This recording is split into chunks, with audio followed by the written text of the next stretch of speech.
Good evening, colleagues. Please be seated.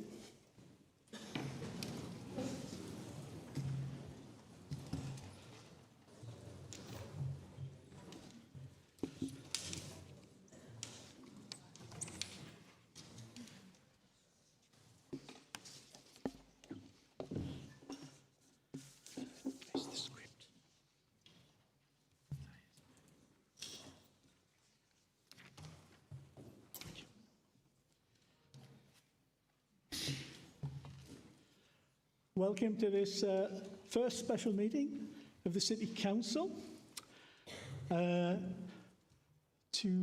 honour a new nomination for the Award of Freedom of the City. Can I call on Councillor Ferguson, please, to nominate Darius Defoe, and can Councillor Rutherford please stand ready? Thank you, Lord Mayor. Members of Council, it is my great privilege to nominate Darius Defoe for the honorary freedom of the City of Newcastle upon Tyne. Darius is one of the most distinguished figures in British basketball history. For more than 2 decades, he represented Newcastle Eagles with exceptional distinction, becoming one of the most decorated players the sport has ever seen and playing a pivotal role in the most successful period in the club's history. So remarkable are his achievements that he became affectionately known as Mr. 28, a nickname earned through his involvement in all 28 of the Eagles' major national title victories. It is a title that reflects not only an extraordinary record of success, but also his enduring contribution to the club's growth, identity and legacy. His accomplishments on the court have brought pride, recognition and prestige to Newcastle, helping to establish our city as a centre of excellence for basketball in the United Kingdom. However, this nomination is about far more than sporting achievement. Born in Dominica and raised in London, Darius arrived in Newcastle as a young athlete and discovered a city that he would come to call home. Over the years, he has spoken openly of his affection for Newcastle, describing it as his home, and proudly identifying himself as part of the Geordie family. In doing so, he became far more than a player who wore the black and gold of the Eagles. He became indeed one of our city's adopted sons, a man who embraced Newcastle and whom Newcastle, in turn, embraced as one of its own. Throughout his career, Darius has served as a role model to countless young people across Newcastle and the wider North East. Through his support for community initiatives, school visits and youth engagement programmes, all matters close to my own heart, he has inspired generations to participate in sport, believe in their own potential and embrace the values of hard work, resilience and teamwork. His impact can be measured not only in silverware won, but in lives influenced, ambitions nurtured, and opportunities created for young people across our region.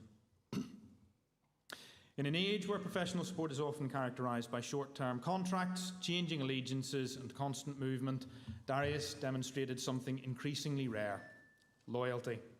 He chose simply not to play for Newcastle, but to build his life here, invest in the community, and become part of the fabric of our city.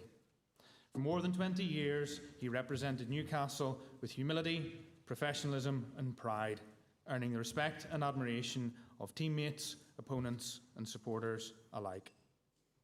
The honorary freedom of the city is one of Newcastle's highest civic distinctions, reserved for those whose contribution has left a lasting and positive mark upon our city. Through sporting excellence, community leadership, public service and unwavering commitment to Newcastle upon Tyne, Darius Defoe has more than earned his place among those distinguished individuals. Accordingly, under Section 249 of the Local Government Act 1972, I move that this Council confers upon Darius Defoe the honorary freedom of the City of Newcastle upon Tyne. Thank you very much, Councillor Ferguson. Can I call on Councillor Rutherford, please, to second the nomination? Thank you, Lord Mayor. It gives me immense pleasure to second the proposal to confer the freedom of the City of Newcastle upon Tyne to Darius Defoe. For over 2 decades, Darius has been far more than a basketball player. He's been a towering symbol of excellence, dedication and belonging in the city, a 6'8" powerhouse. He has helped the Newcastle Eagles secure an astonishing 28 national titles.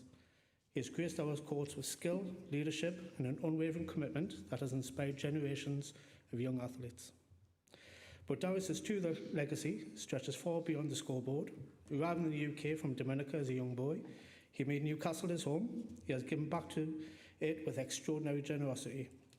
Throughout his tireless community work, he has mentored countless young people, supported grassroots initiatives, and showed what it means to be a true citizen.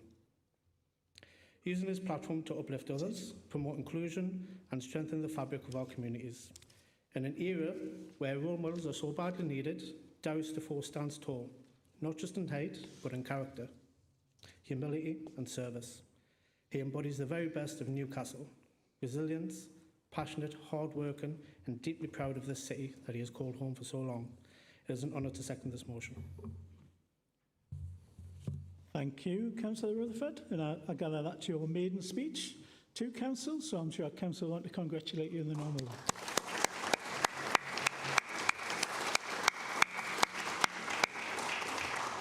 Is the nomination agreed? Okay, thank you very much. An event will be arranged at a future date for Darius to be presented with the award and to sign the official register of honorary freemen. We now move on to the second special meeting of Council, a motion to elect honorary alderman awards, and I call on Councillor Ferguson again to move the nominations. Thank you, Lord Mayor. Constitutional Committee is recommending nominations for the award of honorary alderman status be conferred upon a distinguished group of former councillors who have each given eminent and dedicated service to the City of Newcastle. Today we recognise Steve Fairley, Robert Higgins, Linda Hobson, Karen Kilgar, Joanne Kingsland, George Pattinson, Claire Penny-Evans, Jackie Robinson, Hazel Stevenson, Linda Wright, Robin Ashby, and last but not least, Karen Robinson. Between them, these former councillors have devoted decades of service to Newcastle and its people. While they have come from different backgrounds and, in some cases, different political traditions, they share a common commitment to public service and to making our city a better place for residents. This group includes an extraordinary number of civic figures. We are recognising no fewer than 5 former Lord Mayors, together with 1 former Sheriff. Their service in these important ceremonial roles helped showcase Newcastle at its best and strengthen the connection between this council and the communities we serve.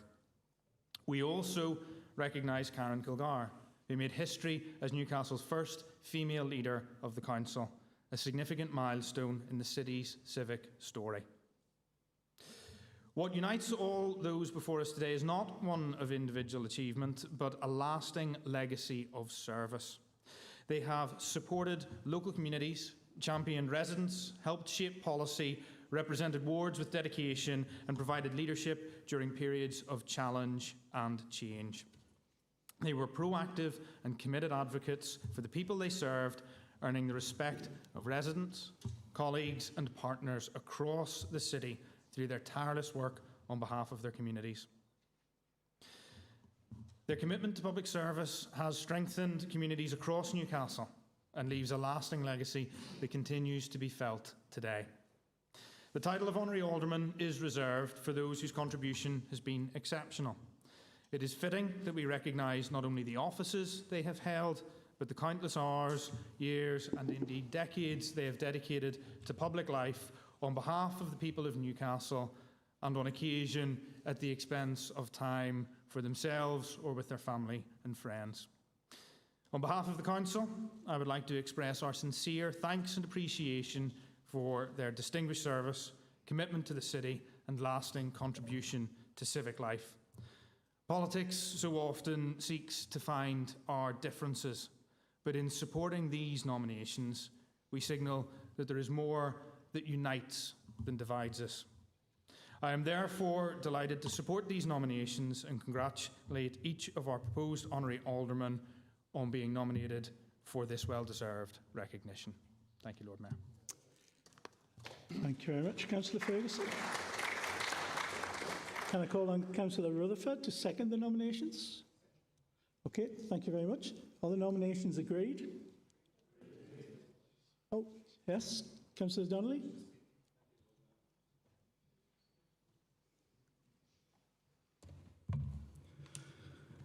Thank you, Lord Mayor.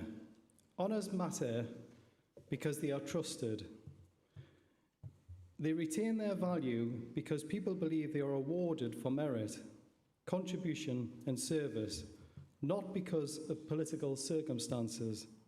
The timing of these proposals inevitably invites scrutiny. Public confidence depends not only on decisions being fair, it depends on decisions being seen to be fair. The answer is straightforward. Publish the criteria, explain the decisions, demonstrate how each nominee meets the statutory test of eminent service. That would not diminish the honour, it would strengthen it.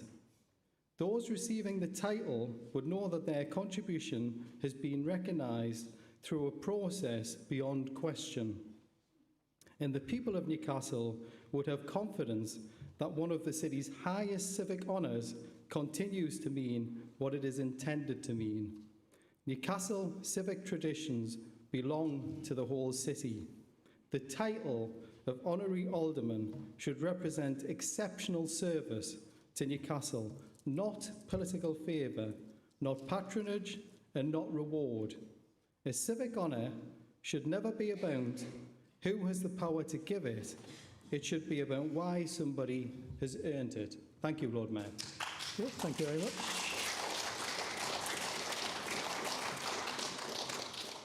Are the nominations agreed? Okay, thank you very much. An event will be arranged for this at a future date for the new aldermen to be presented with their awards and to sign the official register of honorary aldermen. Right, we now come to the full meeting of council. Before we start the business meeting of the council, could I remind members to use the microphones when speaking and to ensure that everyone in the room and watching online is able to hear everything. We'll start with item number 1, apologies. Lord Mayor, we've had apologies from Councillor Deanne Bell, Jones, Mahoney, PJ Morrissey, Stone, Minto and Bebb. Are there any others? No. Okay. Thank you very much. Minutes of the last meeting. Does council agree to the minutes of the meeting held on the 3rd of March 2026? Agreed. Thank you very much. And does council agree to the minutes of the annual meeting of council held on the 27th of May 2026?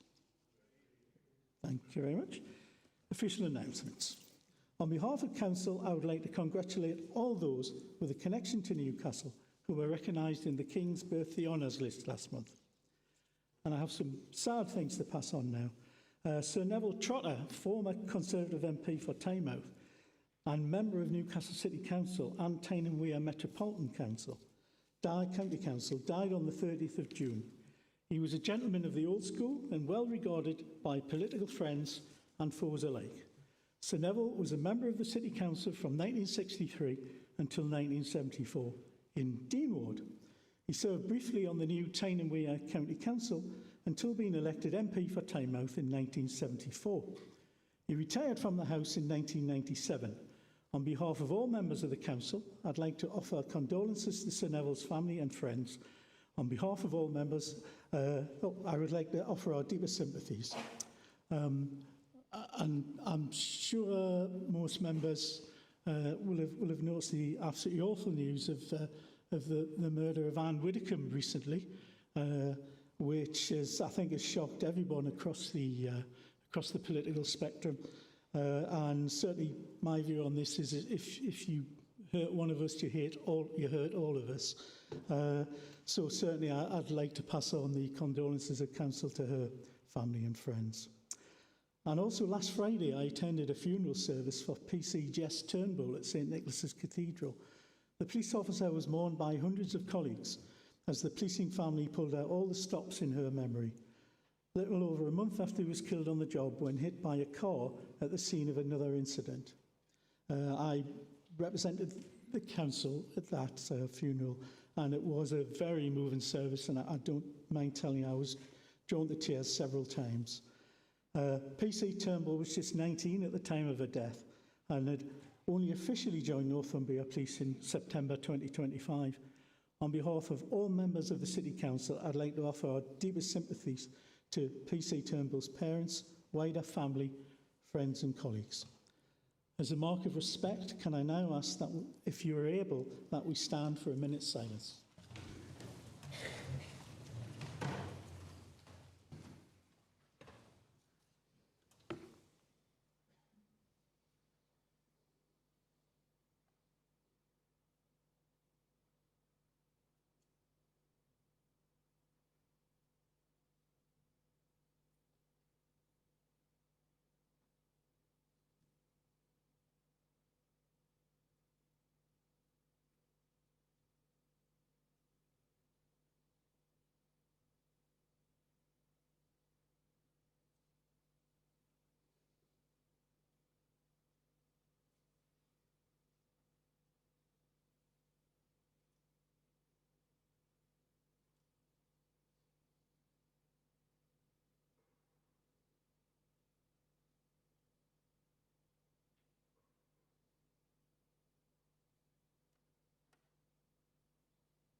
Thank you, colleagues.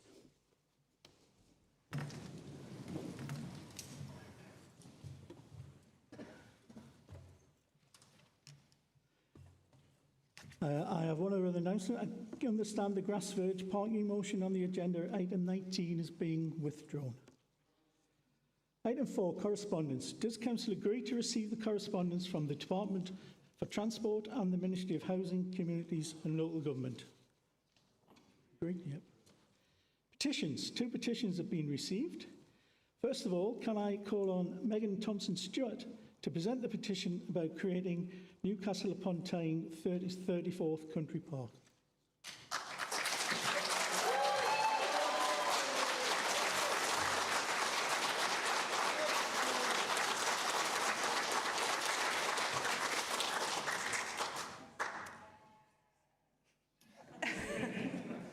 Hi, I am Megan Thompson-Stewart, a resident of the Meadow Rise estate in Newbiggin Hall. I present this petition of 199 signatures on behalf of the community in that area. We ask Newcastle City Council to acknowledge the important role which land south of the A696 and east of Newbiggin Lane in Newcastle upon Tyne has to the community as an area acting as an informal country park. We ask Newcastle City Council to acknowledge the critical environmental, health, social and economic benefits that this area brings to Newbiggin Hall and the surrounding area. We ask Newcastle City Council to acknowledge how the area makes the estate a livable, resilient space. This green oasis serves as a multifunctional solution to the challenges of dense urban living, which characterises living in Newbiggin Hall and surrounding areas. We therefore call upon Newcastle City Council to make this area Newcastle City Council's 34th Urban Country Park, comprised of the green spaces known locally as Newbiggin Dean, Linear Park and Bluebell Dean. Yep, thank you very much, Megan.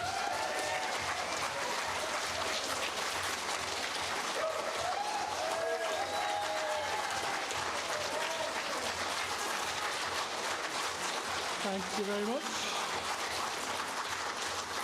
Thank you. Can I call on Councillor Lovett, Cabinet Member for Neighbourhoods and Services, to respond, please? Oh.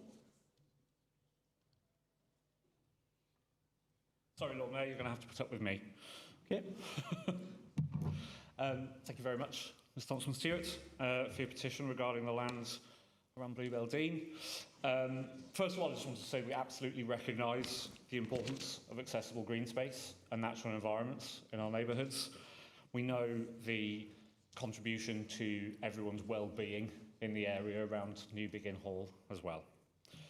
Now, in the interest of expediency, I'll try not to get too bogged down in technical details.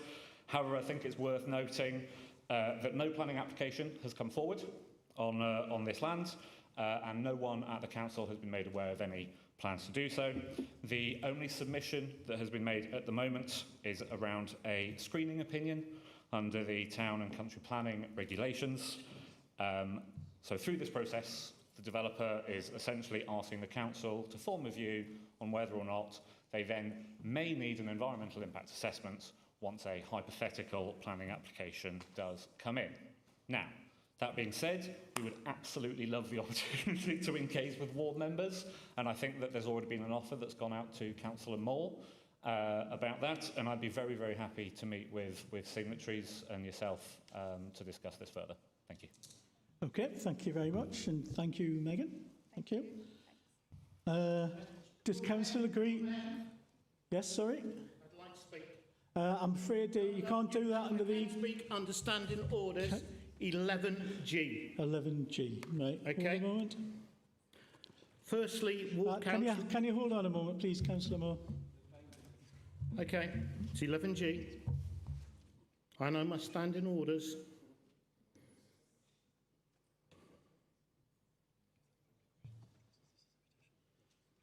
Right, that item comes under questions and addresses, not petitions. It does Councillor come Moore? under petitions. No, my advice is it doesn't, so I'm afraid you can't speak on this matter. When I've looked at and shared it says petitions and questions. Well, the legal officer has looked and he said it doesn't, so I'm afraid you can't speak on the matter. That is unacceptable, Lord Mayor. Well, I'm afraid that's the rules of council, and it would apply to anybody who wanted to speak in this part. Only the petitioner and then the cabinet member responding can speak. Excuse me, Lord Mayor, just very quickly, I'd be very happy to speak to Councillor Moore afterwards if he has something Okay, to say. fine. I fully accept that, Lord Mayor. Okay, there you go. Right, thank you. Okay, well, we now move on to the next petition. Can I call on Councillor Pearson to present the petition regarding road safety on Studley Terrace? Yes?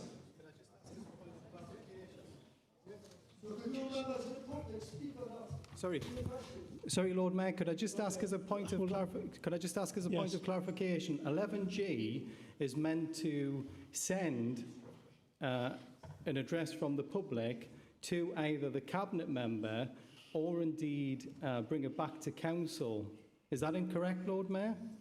Understanding orders 11G. So it's without discussion, but it can't be done. The legal officer will respond. Right. Yeah, thank you, Lord Mayor. So, Standing Order 11 relates to addresses to council and to public questions. Petitions are covered under Standing Order 12. This was a petition to council that's covered under Standing Order 12. There is no right to speak or debate on any petition received by council with fewer than 2,500 signatories. Okay, Councillor Donnelly? I've got to say, Lord Mayor, from previous correspondence and history on this matter, I'm very surprised. I could actually quote a former head of corporate law, Stuart Ovens, when exactly the same thing happened a number of years ago, and it was sent back to the cabinet member. And just for clarification, for the cabinet member, who said he wasn't aware of an application, Councillor Donnelly, the cabinet member said he will. Councillor Donnelly, the cabinet member said he's going to look at it, and he's agreed to meet Councillor Moore. So it is going to be progressed. So thank you very much, and we'll move on to the next petition.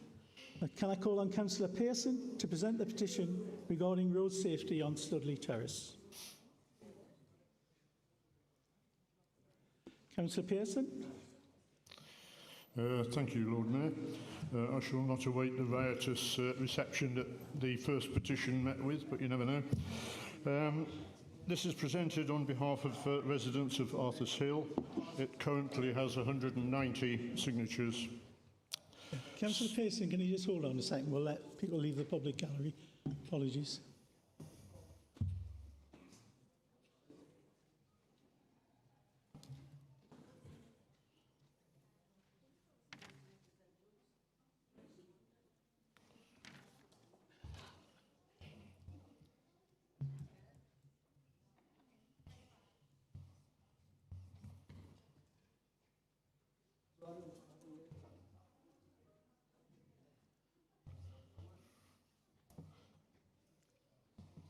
Right.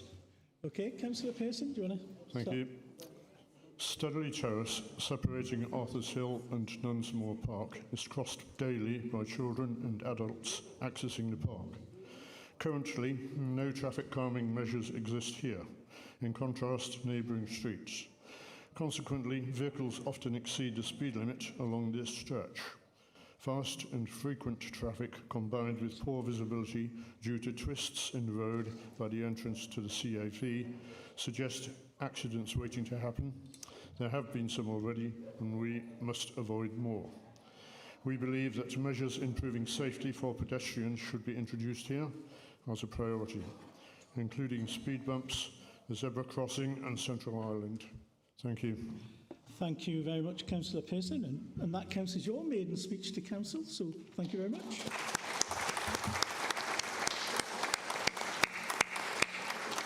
Can I call on Councillor Ferguson to respond, please? Thank you, Lord Mayor. Thank you for your petition representing your residents' concerns about Studley Terrace.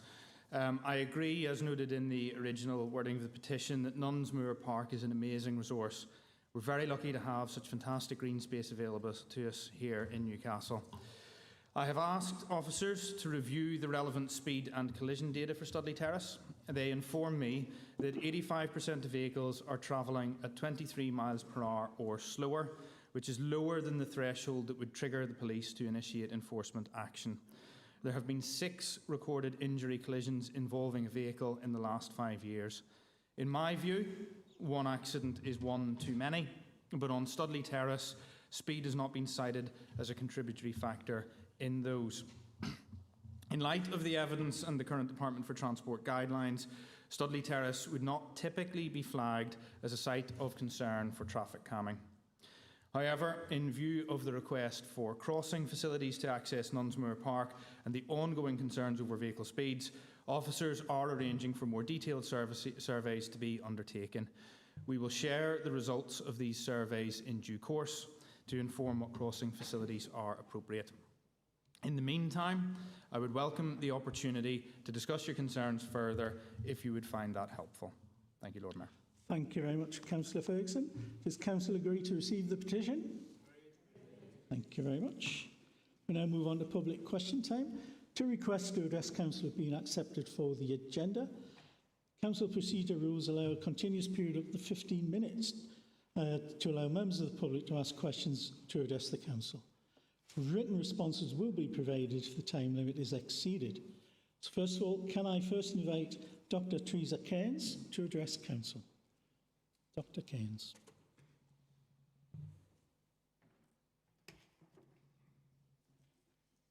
I'm just going to put my own timer on because I haven't got eyes in the back of my head.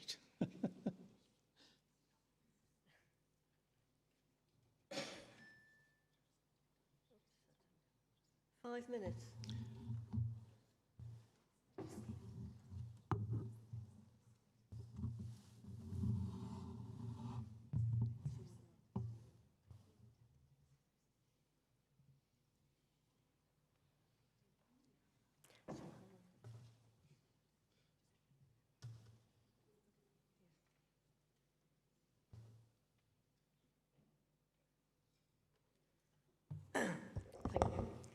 Thank you, Council. I was going to give you some more information about what the local government pension fund, the Tyne and Weir pension fund, actually invests in relation to Israel's illegal settlements. However, what I will do is just read through my question.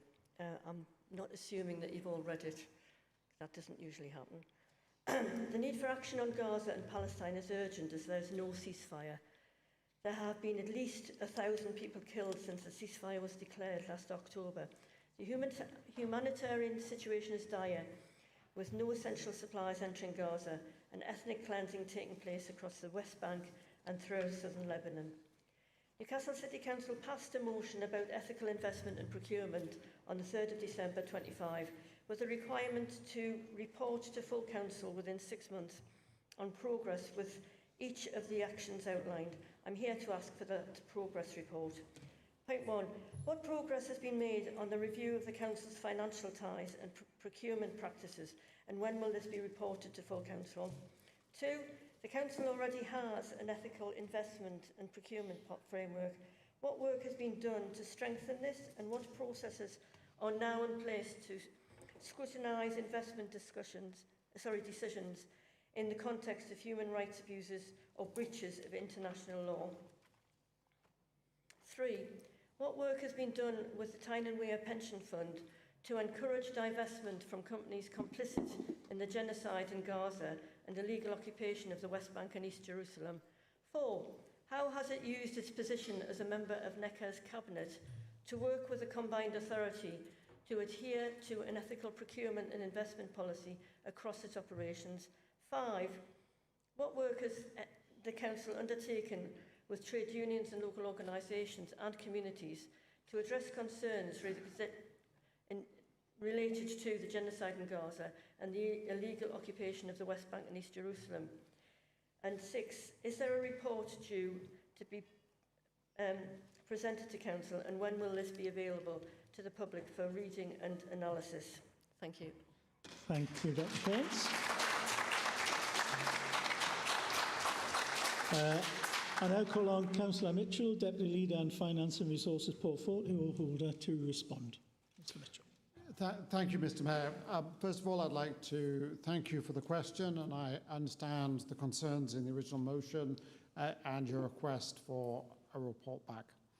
Officers have worked hard to provide me with substantive responses on the original motion, and I have incorporated these responses in the answers I will give you now. I hope that this will satisfy councillors that this is the required response to council. First of all, from the council's point of view, the council has reviewed investments and contracts against the UN list of enterprises associated with investments and confirmed that we do not have any. Officers will continue to review the situation, both in terms of policy and the ongoing situation on the ground, but processes are considered sufficiently rigorous at this point in time. With regards to the Tyne and Wear Pension Fund, all investment funds used by BCPP are signatories to the UN Principles for Responsible Investment, and those policies are available for public view on the Tyne and Wear Pension website and the Border to Coast website. As one of the 2 new representatives of the Council on the Pension Fund, I can assure Council that both of the representatives have been asking questions at various meetings we've been at about the ethical investment policy. With regard to the question on NECA, that would originally have been a matter for the previous leader. That said, we have confirmed with what is now the strategic authority that ethical considerations are embedded at a strategic and policy level, while procurement decisions continue to be taken in accordance with the applicable legal framework. We have a framework for consultation with unions on all matters, including this, and will continue to work with them cooperatively on the issues that they bring forward. There's a final comment that I would make on this overall position, and this applies, for example, to the pension funds. The new regulatory framework set by the government expressly states that responsible investment policies of, for example, of the public sector pensions should not contain exclusions for investments in specific countries or companies. We are bound by that, and that is a matter I would suggest should be taken up in the political arena with members of Parliament and the government who have set those guidelines. Okay, thank you. If you wish to, you have up to a minute to respond. Thank you, Councillor Mitchell. Can I just take up the reforms to the local government pension scheme? The administering authorities still retain responsibility for setting an investment strategy for their fund, and that must set out its approach to responsible investment and environmental, social and governance principles, and it can direct the pool, that is the collection of other local authorities that are part, that they join with, that it does not want to be invested in companies enabling Israel's crimes against Palestinians. So the government has brought in this new framework, but there is room for actually taking some serious action there. I do think employees should know whether their pension funds are being ethically and responsibly invested. You got 10 seconds, Teresa. Thank you. And residents also need to know that the council is working to strengthen its ethical investment and procurement framework. And will I receive a copy of... Sorry, where have you gone to? Will I receive a copy of this by email, of your reply? Okay, because I would like to sort of... The other thing I would like to do is maybe sort of pick up some of the issues and have a conversation about that. Thank you. Thank you.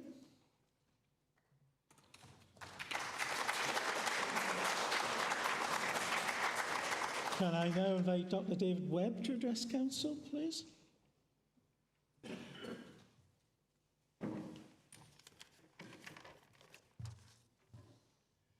Thank you, Lord Mayor. Council. In 2022, Newcastle City Council commissioned research from the Centre for Local Economic Strategies. That work found that an economic development strategy focused overwhelmingly on the city centre existed in combination with growing inequality and child poverty.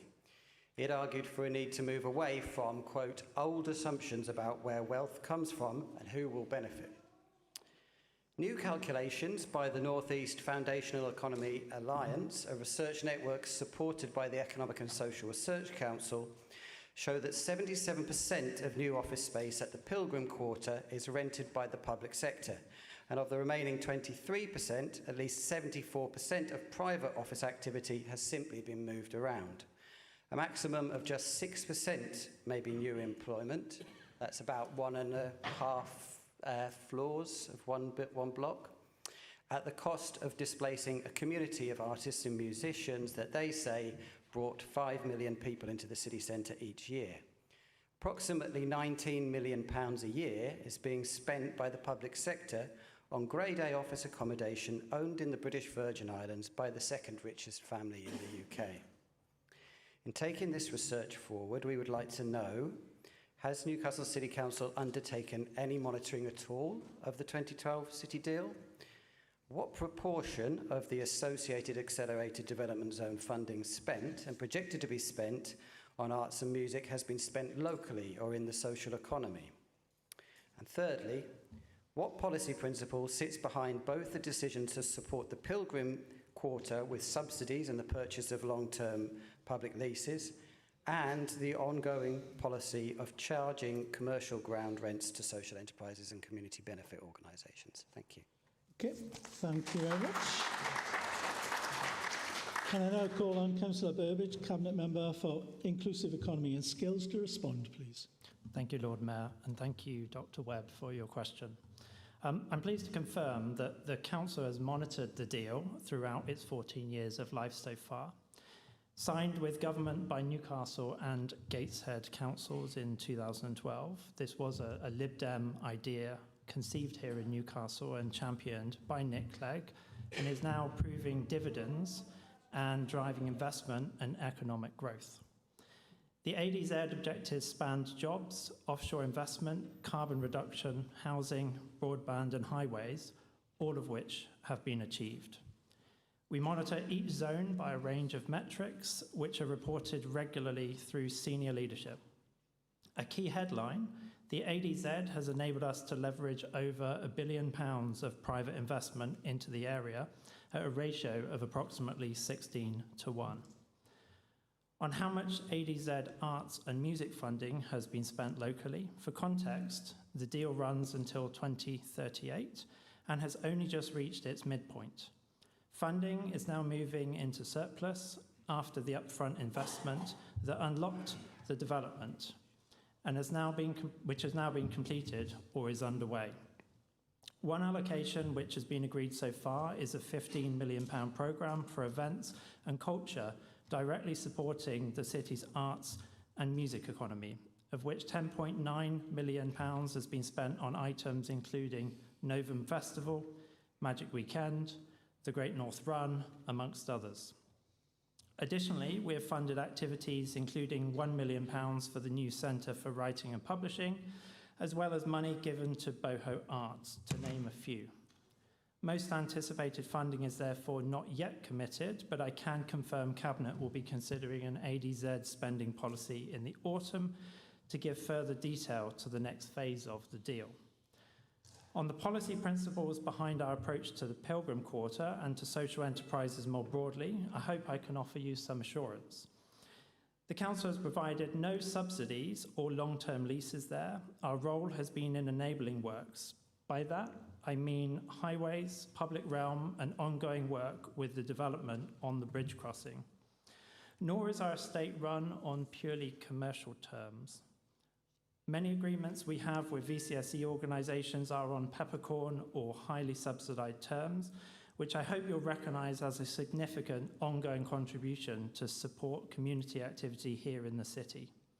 In addition, through the Culture and Creative Zone, we have actively supported arts and community businesses with both premises and business support, which by independent analysis is generating up to £820 million worth of social and economic value for the city.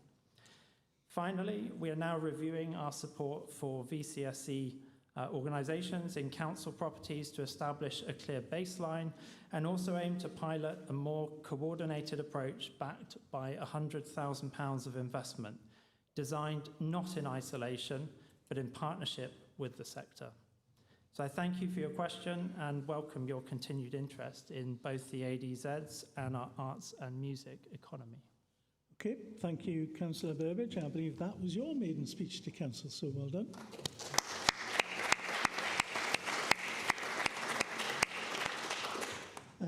Dr Webb, you can have up to 1 minute to respond.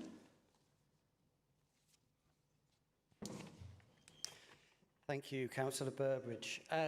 I would say that my Freedom of Information Act request to the Ministry for Housing, Communities and Local Government confirmed that they were not undertaking any monitoring of the city deals and that they had lost the first 3 years of monitoring that they had undertaken. It would therefore be helpful to have transparent publication of the monitoring that has been done apparently within the City Council. I feel I've asked for this as a Freedom of Information Act request and it hasn't been forthcoming in the past. Thank you for the other responses, and it would also be good to have in writing a policy on ground rents for social and community benefit organisations to confirm that, as it's not my experience from talking to people in the city. Thank you. Thank you very much, David.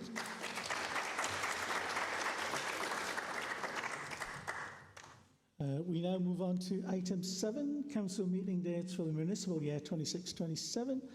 Can I invite Councillor Burns to present the report, to be seconded by Councillor Peters? Okay, thank you. Okay, thank you very much. Can I also draw your attention to the updated report in the supplemental agenda, which proposes to change the March meeting from the 10th of March to the 17th of March. Has anybody indicated they want to speak? Oh, yes. No. No speakers? Oh, yes. Councillor Donnelly. Thank you, Lord Mayor. Could I just ask, under whose authority was the June meeting cancelled? Just by the time we get to September, we would have had one official meeting in 4 months.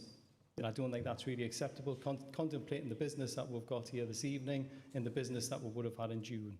So basically, it's asking under whose authority was the June council meeting cancelled? Thank you. Thank you, Councillor Donnelly. I mean, the officers in the room will have heard your question. I'm sure they will respond to you by email. Thank you. Does Council agree with the recommendations? Great. Okay, thank you very much. Update on the motion on the independent inquiry. Can I invite Councillor Ferguson to present the report, to be seconded by Councillor Mitchell?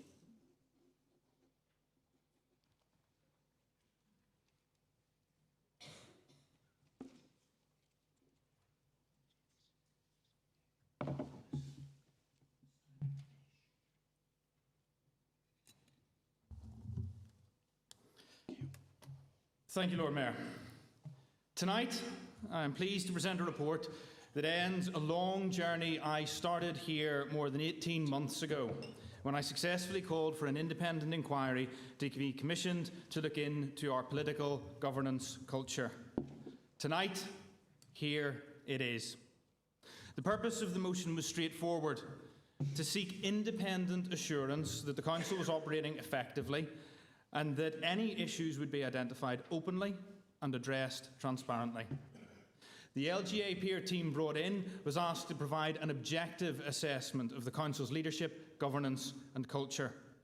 They found that Newcastle City Council is in a very different place from when the original motion was brought forward. They found evidence of stronger leadership, improved culture and governance arrangements that are fit for purpose. But crucially, from my point of view, the peer team concluded this many months ago, before the local elections, rewrote the local political map and returned 52 new members to this chamber. We now have a new administration and a renewed opportunity to build on that progress and shape the future of our city together. I am committed to leading an administration and a council that does things differently, respecting the multi-party mandate handed to us by the electorate.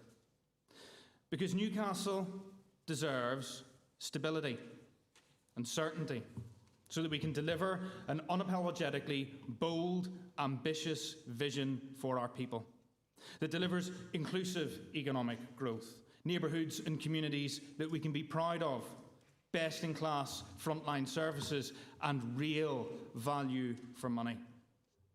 Newcastle can be a leader in the country if we work together to make it so. Like all good peer reviews, the report identifies areas where we can continue to strengthen our activity. These include further investment in member development, continued work to strengthen relationships across the Council, and ensuring that good governance and organisational culture remain at a high standard. I welcome those recommendations. As leader of this Council, I am clear that the Nolan principles of public life must continue to guide everything we do. They are the foundation of public trust and in the value of local democracy itself.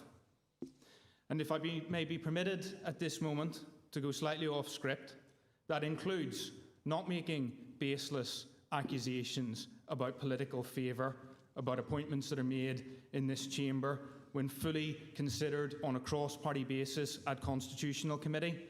Accusations like that besmirch this chamber and bring shame on all of us, particularly when they are totally and utterly unfounded on a day when we're bringing an independent inquiry like this. We must do better than that. I brought forward the original motion because I want to embed those Nolan principles of public life in everything we do. And that's why I'm equally committed to implementing the recommendations arising from the review. An action plan will therefore be considered by Cabinet next week. That plan will set out how we intend to respond to the recommendations and ensure that the positive progress identified by the LGA continues. I have welcomed the work I have done with colleagues across this chamber in these first 2 months, and I wish to place on record my thanks to everyone for their engagement. But I would like to finish by saying that I commend the report to Council and look forward to working with you all across political divides, alongside our officers, to deliver its recommendations and to deliver a city that looks forward and leads from the front. Thank you, Lord Mayor. Thank you, Councillor Ferguson. That is to be seconded by Councillor Mitchell. Okay, reserve the right. I so far have one speaker listed here, Councillor Hartley.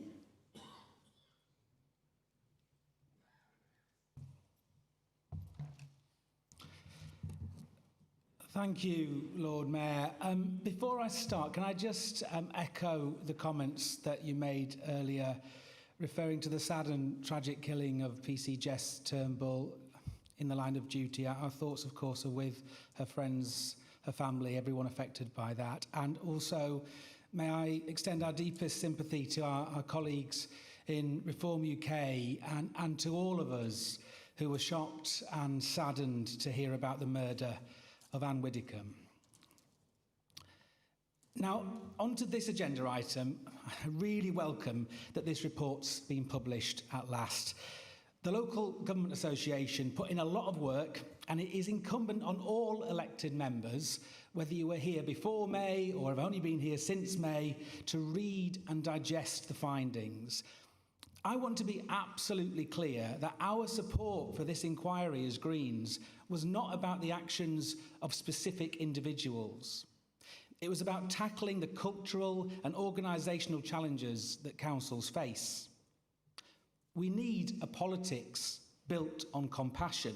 That should be clear to us all. We are a marmot city. Michael Marmot himself has led on research on the psychological impact of our working environments. The way we approach each other at work impacts on our health. If we don't make our politics psychologically safe, the impact this has on decision making and therefore our residents will be clear to see. So what do we need? We need more cross-party work and cooperative opposition whilst being open and clear about where we disagree whilst putting in the hard graft. That's the tonic we need to get more done for all residents right across the city. And I really look forward to scrutinising the action plan at Cabinet next week. Now, as you know, Lord Mayor, I'm not usually one to be brief, but as discussed, and I'm not really that brief because we've only got 50 seconds left, but I'm trying to be brief because, as was discussed with other local party leaders, it does fall upon us all as councillors to be as concise as possible tonight so that everyone can get out of here, tune into the match and show our support for England. Because, because football, like politics, is a team endeavour, and I've no doubt we as politicians can learn much from Harry Kane and the team who are out there showing the world the very best of what we can be. So let's keep it brief. Thank you, Lord Mayor, and come on, England!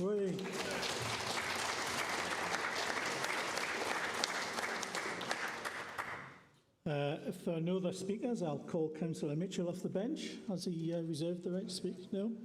Okay. Councillor Ferguson, you have the right to reply if you want. Nothing further to add. No? Okay. Lovely. Does Council agree to note the report? Thank you very much. Sorry?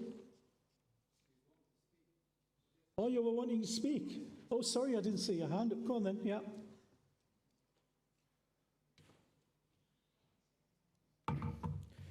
Thank you, Lord Mayor.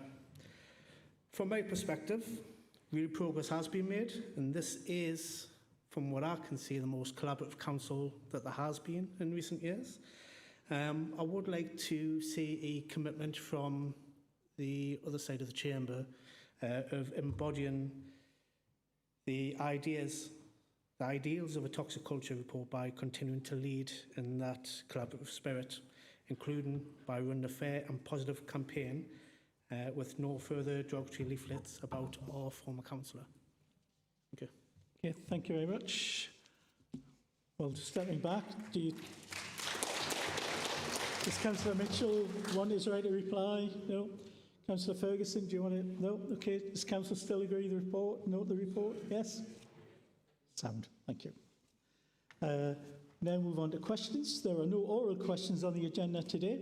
There are 2 written questions, and the responses are published in the supplemental agenda pack. Now we move on to the Cabinet statement. I call on Councillor Ferguson to present the report.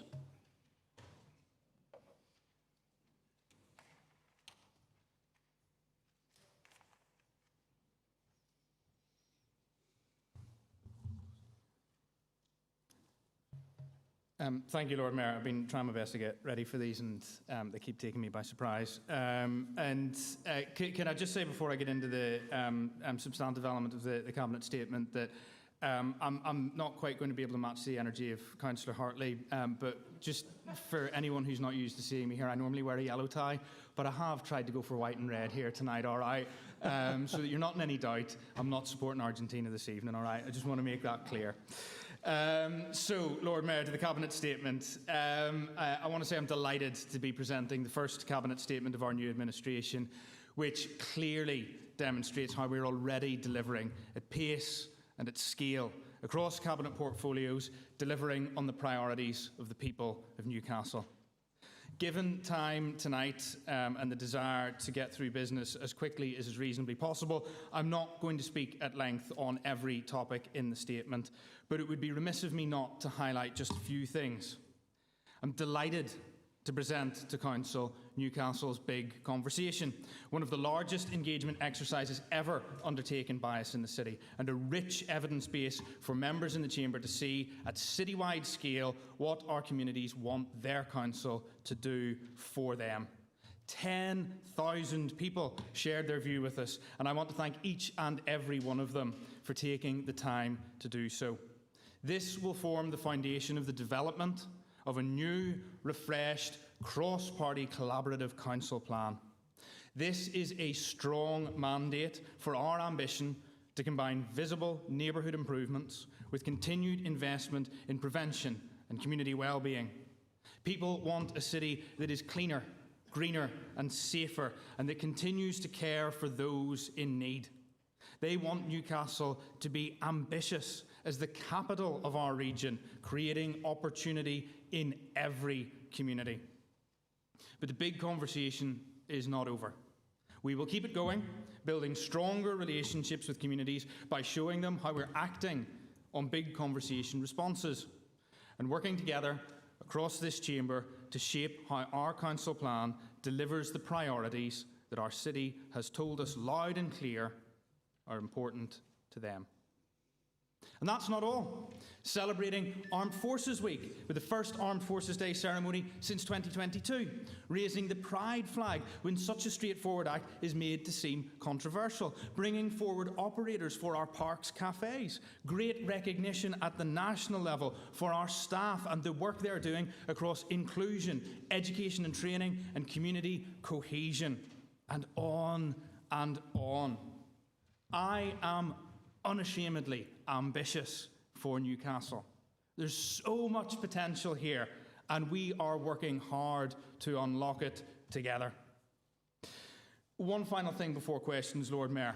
I know that the format of this report doesn't allow the full challenge, questioning and exploration that members in this chamber want.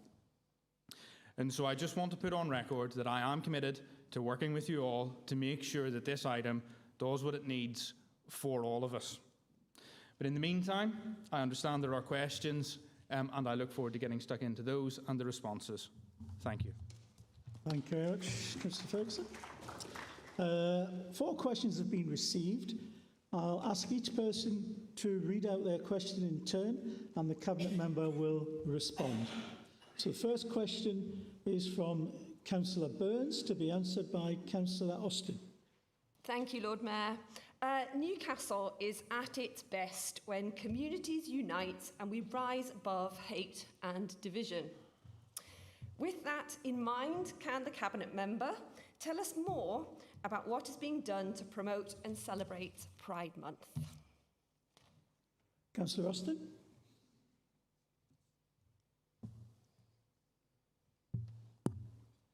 Two moments.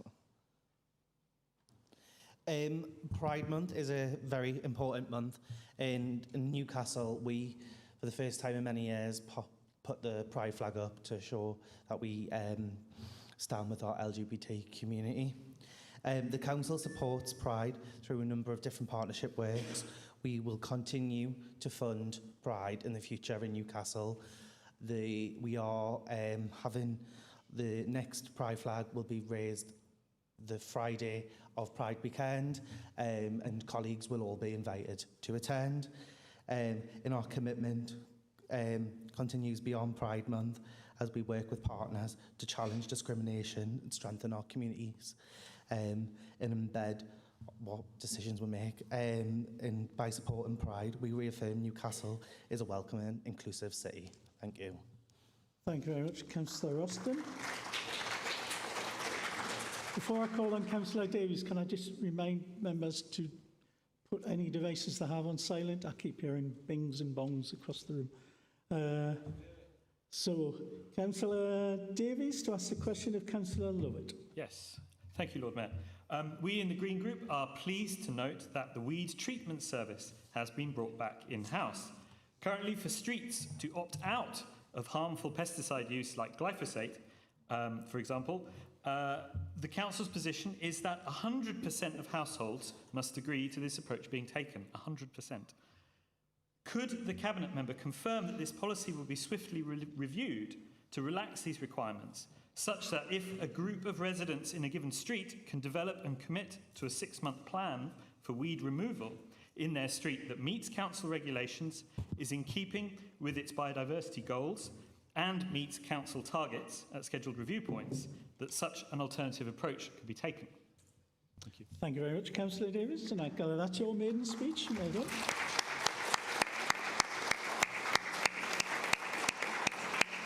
Can I call on Councillor Lovett to respond, please? Thank you, thank you, Lord Mayor, and thank you for the question. The move to bring the weed treatment service back in-house provides the council with greater control over how we deliver the service and helps ensure that our approach aligns with our wider environmental biodiversity and neighbourhood objectives. The current requirement for all households in a street to agree before an alternative approach is adopted reflects the practical challenges associated with delivering different treatment regimes within the same location. It also ensures that residents' expectations around weed management, accessibility and safety are considered collectively. It should be acknowledged that often residents don't agree, and this leaves the council in a very difficult position. That said, we recognise interest from residents and communities who wish to take a more active role in managing weeds without the use of glyphosate. We are therefore continuing to review how community-led approaches can be supported in a way that is practical, safe and sustainable. Any alternative arrangements would need to demonstrate that they can achieve an acceptable standard of weed control, comply with relevant health and safety requirements and be maintained over time. We would also need to consider the operational implications, including how performance would be monitored and differing residents' views would be managed. Thank you very much, Councillor Lovett. Can I now ask Councillor Peters to ask a question to be answered by Councillor Mitchell?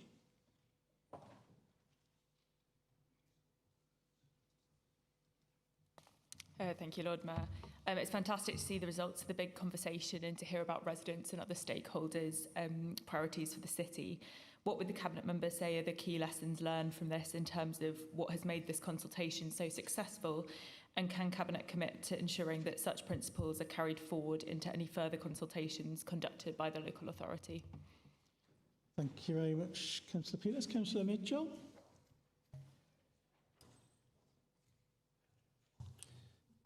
Thank you, Lord Mayor. Thank you, Councillor Peters, for the question. The big conversation was designed to be different. Rather than a specific question or issue, we invited participants to share their aspirations, and that's reflected in the responses that we received. We also gave respondents, when we were asking the questions, a commitment about how that information would be used. So there are some key lessons that we're taking forward from this. I think the first one is the use of multiple channels, so not that just we're looking at the council website or anything like that, but we're really looking at how we get these questions out to different people. The second part is that this was a team effort across the council, so this wasn't just one department running it, but it was everybody across the council was engaged in how we promoted this and involved people. Just to give some examples of the channels which people may not be aware of, we encouraged and worked with food banks to receive responses from their users. We circulated a version of the questionnaire to Youth Council. We used adverts on parking apps, and we worked a lot with partners across the city. And I think one of the lessons from that is, having worked with other channels and with partners, there will always be more opportunities to engage more people. I think there are some key principles that come out of this. It will depend somewhat on what we're doing. We're certainly not going to run every statutory consultation like this, because that would not be sensible. and there are occasions on which we need statistically significant samples. But in principle, it is always good to learn from experiences like this and to make sure that we're using all the tools and considering new tools as they become available. I will finish by giving a comment on where some of this first started. There was a task and finish some years ago on budget consultation, which happened to be chaired by a certain Councillor Ferguson. So as Liberal Democrats, we have always been committed to expanding how the Council consults with residents and how we involve communities more in the decisions that we make. Thank you very much, Councillor Mitchell. And finally, Councillor Mansfield to ask a question that will be responded to by Councillor Lovett. Thank you, Lord Mayor. Regarding point 3.7 in the Cabinet report concerning Newcastle's parks and green spaces, can I urge the Cabinet to recognise the importance of more tree planting in our parks and green spaces? I understand members of the Parks Forum are happy to be involved in further tree planting, and new trees planted now will be a long-lasting legacy for future generations. Thank you. Thank you very much, Councillor Mansfield. And that is your maiden speech, so congratulations. Before I ask Councillor Lovett to reply, you have your hand up, Councillor Rose. Is there a particular reason? Sorry? You have to submit the questions in advance for this. You can't ask from the floor. Okay? Yeah, no problem. I think that's one of the issues Councillor Ferguson mentioned we need to look at. Yeah, it's fine. Councillor Lovett, please. Thank you, Lord Mayor, and thank you for the question. Our parks are among the most valued public spaces in Newcastle. In fact, 4 have recently retained their green flag status. Parks are places where families gather, children play, and residents find moments of quiet. I fully agree that trees are a vital part of Newcastle's parks and green spaces, and that decisions we make today will leave a lasting legacy for future generations. Tree planting on our parks is not simply an environmental action, it is a civic responsibility. Each tree represents a long-term investment in cleaner air, cooler neighbourhoods and healthier communities. By planting the right species in the right place, we protect the character of our parks while ensuring they remain resilient in the face of the changing climate. Our approach is guided by evidence and shaped by care. We plan to strengthen wildlife corridors, to support pollinators, and to create diverse habitats that allow nature to thrive. We plan to manage stormwater, reduce flood risk, and improve the quality of spaces people use every day. And we plant in partnership with our residents, schools, and community groups, recognising that stewardship of our parks is shared across the city. Every new tree is a statement of confidence in Newcastle's future. It is a reminder that the choices we make today will shape the landscape of our children inherit. By expanding woodland areas, diversifying species, and ensuring thoughtful placement, we build parks that are richer, more resilient, and more welcoming for all. As custodians of these public spaces, we commit to planting with purpose, manage with care, and protecting the natural heritage that defines our city. Together, we will ensure that Newcastle's parks remain vibrant, green, and full of life now and for generations to come. Thank you, Lord Mayor. Thank you very much, Councillor Lovett. We now move on to item 11, appointments. Does Council agree to the appointments as put? Agreed. Okay, thank you very much. Notices of motion. Item 12, Commissioner Scratt. I'll call on Councillor Mark Donnelly to move this motion, to be seconded by Councillor Orr. Councillor Donnelly. Thank you, Lord Mayor. This motion is about more than governance structures.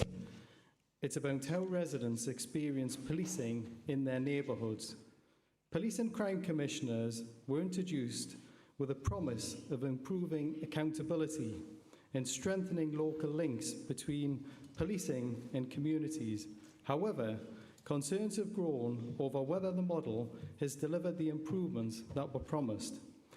The decision by government to move towards abolition represents an opportunity to rethink how policing is governed. and how resources are deployed. What matters most to residents is not who holds a particular office, but whether they feel safe in their streets, whether crime is being tackled effectively, and whether policing is visible, responsive and embedded within the local communities. The description of PCCs by the Home Secretary, Shabina Mahood, is a failed experiment, reflects a wider national debate about the effectiveness of this very model.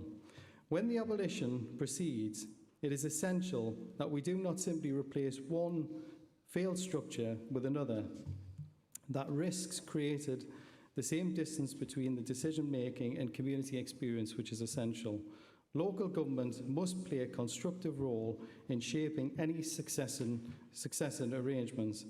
This is practical, forward-looking motion. It supports stronger accountability, better use of resources, and a renewed focus on neighbourhood policing.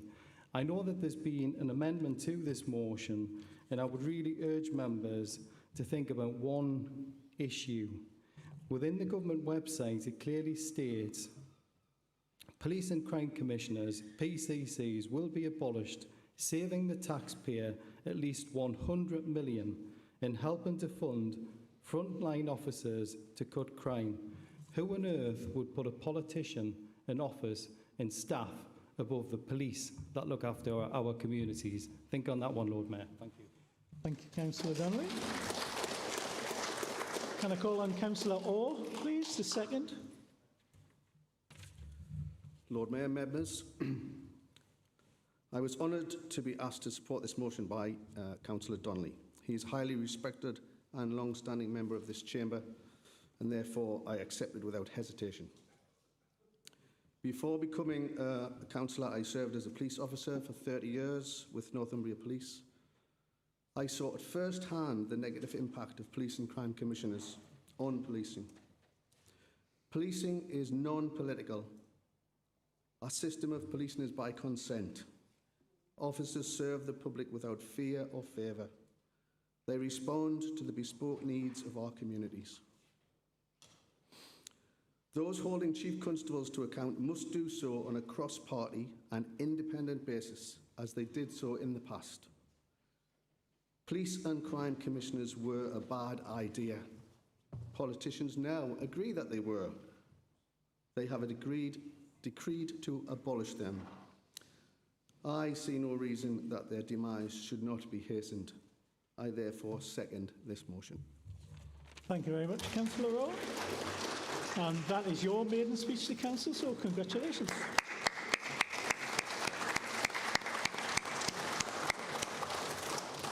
Now we move to the amendment.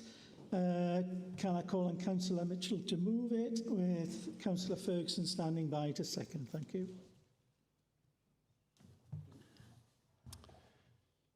Thank you, Lord Mayor. I'll try and keep these remarks brief because I know you, among others, are looking to exit as soon as possible. I'd like to support this motion. I will also add that the only difference that the amendment makes, just for anybody who's not clear, is to make it a bit clearer that one of the things the money referred to should be spent on is expansion of youth provision and youth services. And I hope that the mover will accept the amendment. I've had a couple of exchanges over the last few months with the Mayor on this issue, and I think we as the Liberal Democrats are very clear on this. This is not just a matter of what happens in Durham or Cleveland or in other areas where there is no single mayoralty. We think already the Mayor has way too much to do, and we think the structures that have existed in the past, where there was democratic oversight through a police board, but that democratic oversight involved people in communities, not one person sitting in an office somewhere in the northeast, is not the way to oversee the police. So we are being clear as Liberal Democrats. We do wish to see the police and crime commissioners gone. We'd like to see it the sooner the better. And we are very clear that we need to go back to a model like the old police boards and not start transferring powers to the mayors. I think the final thing that should be said is we're also not enamoured of the proposals to start merging police forces up and down the country. I don't think that is a decision the government should be making without far more consultation with local people, because, again, we will just lose any form of democratic oversight over the police. Thank you very much, Councillor Mitchell. Seconded by Councillor Ferguson. Okay, thank you very much. I haven't received any speaker requests for this, unless anybody wants to. In which case, I'll call on Councillor Donnelly to reply.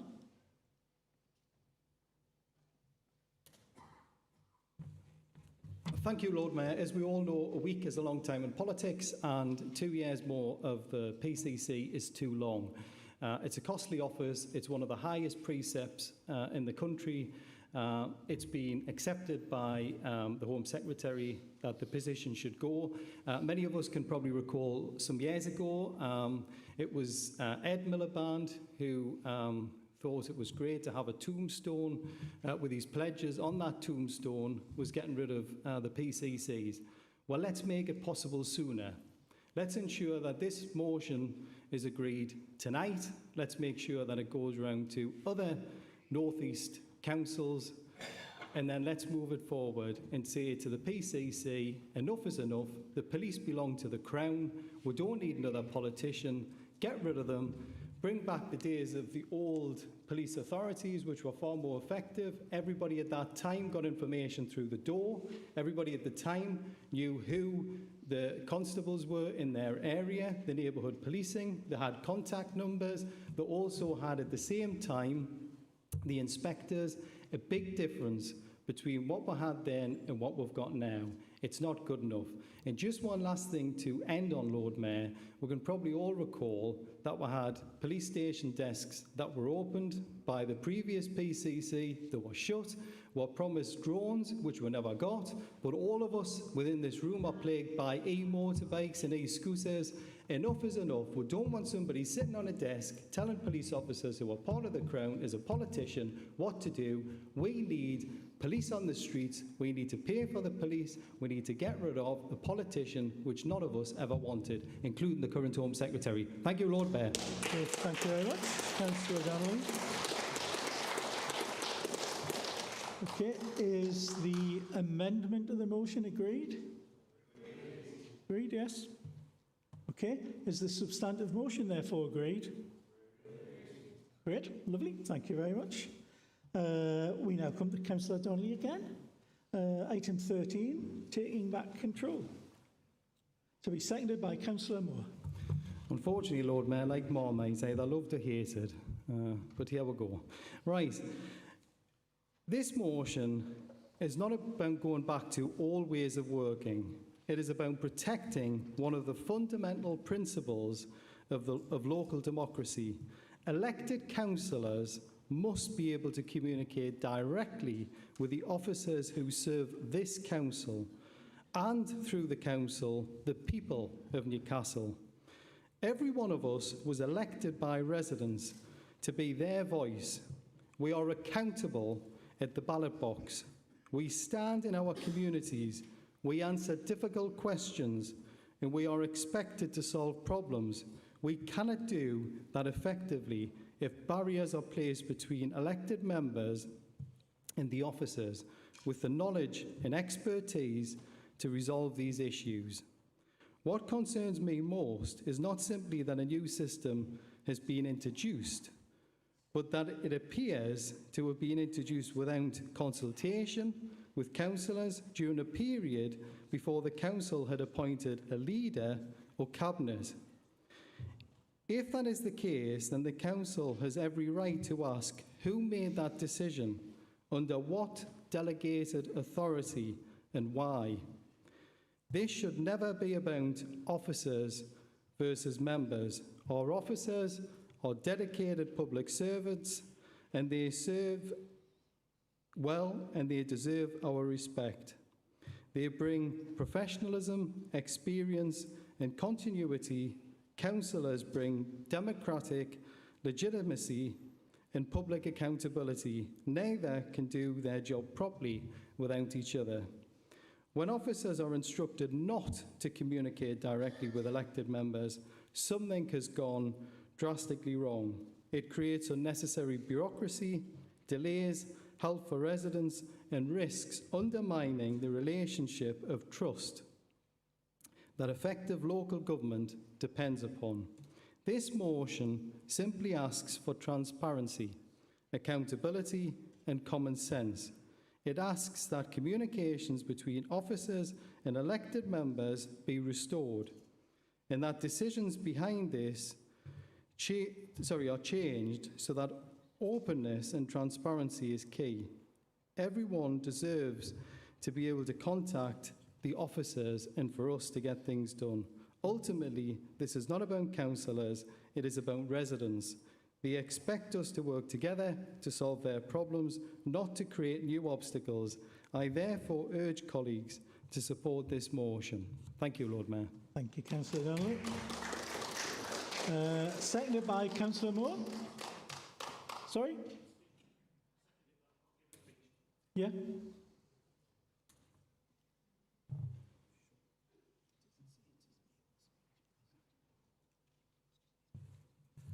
I give my word I've taken 2/3 of the speech away. I don't want to be hanged.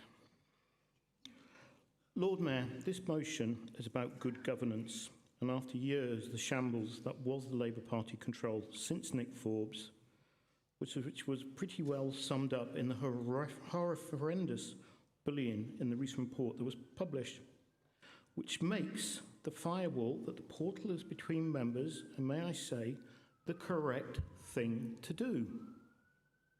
But I agree with Councillor Donnelly. When officers and councillors should speak together, they should be allowed to do so. For those who don't know, I was a councillor for 6 years in the 90s, resigning in 2000. After 6 good years, I left for personal reasons. During those years, now this is the important bit, we had the old committee system. For transparency and reasonable government, it was good. On the whole, there was cross-party working together with officers. It often felt like this was a Stepford wives' chamber. For the fast-forwarding 26 years, what have we got? During the election campaign, I had great hopes for the council. Councillor Jamie Driscoll, impact in this chamber, I was really hopeful for, because he was an exceptional North of Tyne mayor. You weren't expecting that. I followed several campaigns from the Green Party, including Arthur's Hill, who really identified the community's real problems and gave real solutions. At last full council, several Green Party speakers spoke exceptionally well. I'm not going to join the Green Party, by the way. Okay. To say the least, I am, though, disappointed with the Green motions given what I was expecting. The problems we, as councillors, have inherited are challenging. If you were born in Newcastle Central and Outer West constituency, due to the appalling schools run by the academies, you will not achieve what you can. And that report after report has proven that. For September, may I ask, because I won't do it, will one member in this chamber bring a motion to council calling for an education emergency for the whole city? I could go on, but I won't. Thank you. The city needs good governance, and residents voted for overwhelming change. As a resident, I am disappointed with the motions today. And I also am disappointed that we will only have had one full council meeting between May and September. As Councillor Donnelly said... Can you sum up, please, Councillor Moore? Your time's finished. Okay. I am going to emphasise you are the council and can act like it and lead. This council needs you to lead. Thank you. And I second the motion. Thank you very much. I have two requests to speak. Councillor Mitchell, to be followed by Councillor Ferguson.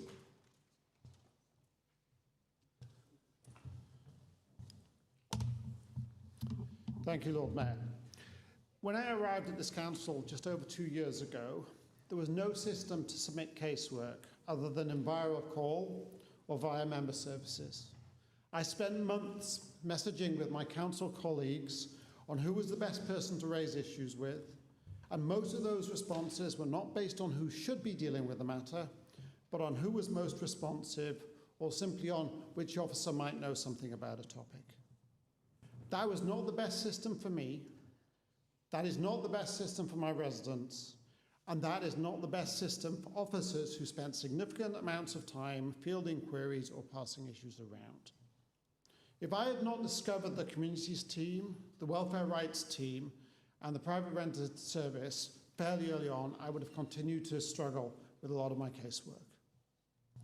Fast forward to where we are now, a system that has had over 1,100 requests submitted to date, a system that 60 councillors have used already, a system that allows us to describe the issues and submit multiple examples the way we want to as councillors. But importantly, a system that is not mandatory for councillors to use. I want to be very clear on this point. An email was sent to all senior managers over 2 weeks ago from the Chief Executive with a clear message that the platform represents only part of a multi-channel approach to supporting councillors in their duties. This platform does not replace important interactions between councillors and officers, which take place in person, on the telephone, by email, and within more formal structures. Use of the platform rather than email helps reduce duplication and improve knowledge management. But it is recognised that it does not fully replace the use of emails in all cases, and nor is it intended to. Now, there is no doubt that the system can be improved, and there are already councillors involved in the user group to look at improvements, and I would invite Councillor Donnelly to actually join the user group. I welcome feedback and opportunities to ensure that councillors are better able to serve their communities. I and the leader have been very clear that if there are specific examples of any refusal to deal with casework through a different front door, whether by phone, email or otherwise, then we personally would like to hear about it so that additional training can occur as needed for officers and staff. I know that change is hard for some people, but that doesn't mean that it is appropriate to stand in the way of change for other people. Since I'm adhering to the Nolan principles, I would never suggest that this motion is nothing more than Councillor Donnelly seeking to derail the use of a system which is making life easier and fairer for more councillors. Thank you very much. Councillor Ferguson.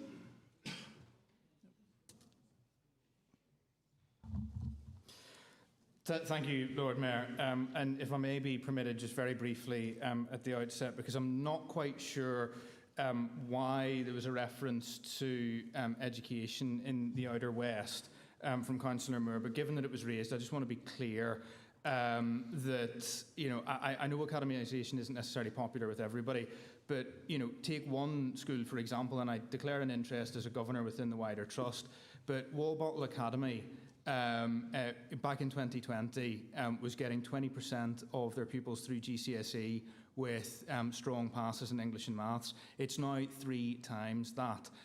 So I just want to make it really, really clear that just tarring all of the schools in the Outer West with the same brush is not really fair and appropriate.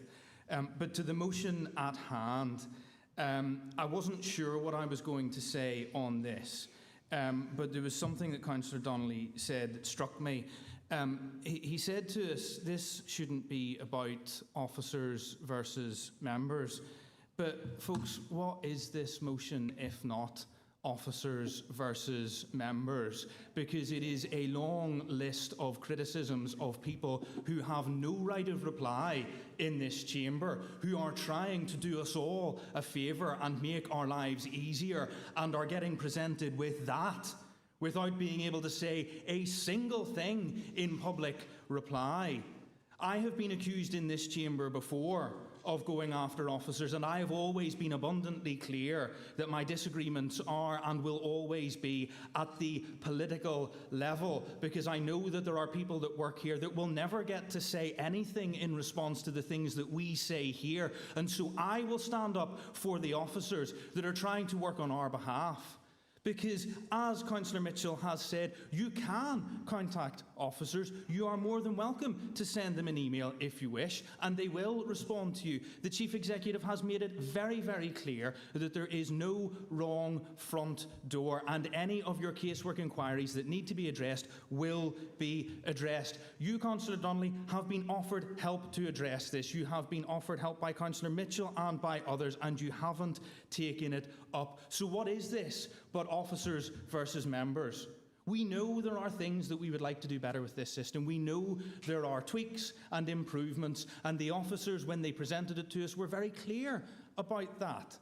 But it is incumbent upon us as members to work with them to improve the system and to ensure that it works as best as it possibly can. But I leave you with a final question, colleagues. If you didn't have it right now and you were asked to vote for it today, would you vote against it? Maybe Donnelly would, but I think the rest of us wouldn't.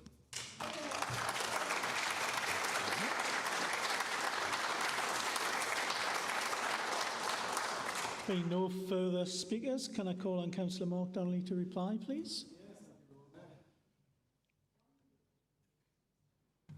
Donnelly, a different culture of council, eh? Oh, well, interesting.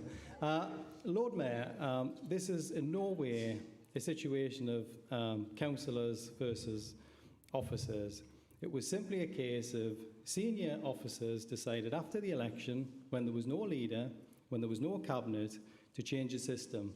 And just as a point of clarification, it was within this very chamber, one Councillor Stone and one Councillor Mitchell also raised the issue of this new system, which had been thrust upon them without any consultation. So the issue is this, Lord Mayor. We as councillors should always be able to speak to officers from across this authority in order to be able to get the business for our residents done. Councillor Donnelly. Councillor Mitchell, you got your hand up. Is there a reason? Okay. All right, okay. Sorry, continue. It's all right, thank you, Lord Mayor.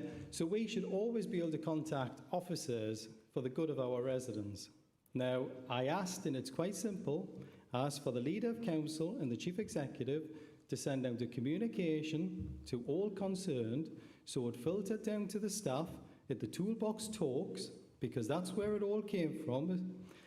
And I've got many emails which clearly state to me from officers that they are not to communicate directly with elected members. More recently, I had to withhold my personal telephone number because the officers wouldn't answer the phone. As soon as it was withheld, I answered it every time. It's not acceptable, Lord Mayor. It's not acceptable for our residents, and it's not acceptable for this city.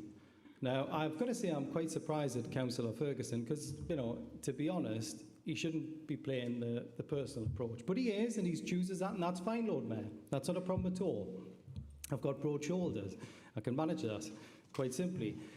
I just ask one simple thing, that a communication from the Chief Executive and the Leader of Council goes round to all council employees to say it's business as usual, there's been no change, elected members can communicate directly with officers, and officers of whatever level can communicate directly with the elected member. That's got nothing to do with us. We are just advocates for our residents. We just want to fulfil our role as councillors, and to be able to do that in the best way possible is business as usual before. And I've got to say, in praise to the previous administration, it was not done through them, because it never happened under the previous administration. It happened after the election. And I'm equally not saying it happened through Councillor Ferguson. It happened through officers. And when I say officers, I'm referring to senior officers. So, Lord Mayor, let's go back to the way it was. Let's be constructive, let's be fair to residents, and let's ensure that we can always get what's best for our communities. Thank you, Lord Mayor. Thank you very much, Mr Donnelly. Councillor Mitchell, you had a point of personal explanation. I do, Lord Mayor. Councillor Donnelly is indeed correct. I was initially sceptical. The difference is I sat down and actually learned how to use the system and have been found that after a little bit of work, I could use it. I would also note that the email he is talking about from the Chief Executive and the leader has already gone out. Thank you very much. So is the motion agreed? No. I think we'll have to go for a vote, Councillor Donnelly.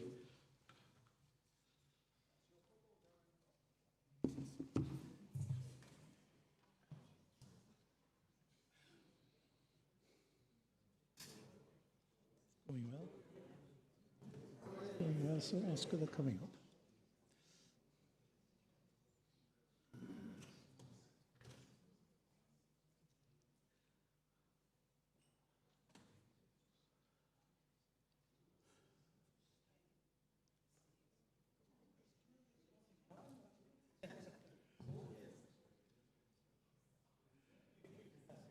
Right, for those new members, if anyone has been unable to vote electronically, what we'll do now, we'll ask you for a show of hands, but I'll come to it, don't worry. So first of all, can I ask for those of you who haven't managed to vote electronically, who support the motion, please show.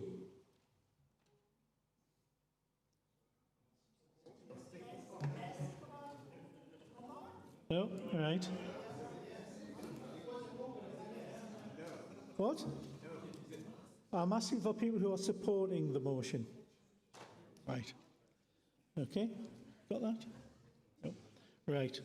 Anyone who is against the motion, please show of hands.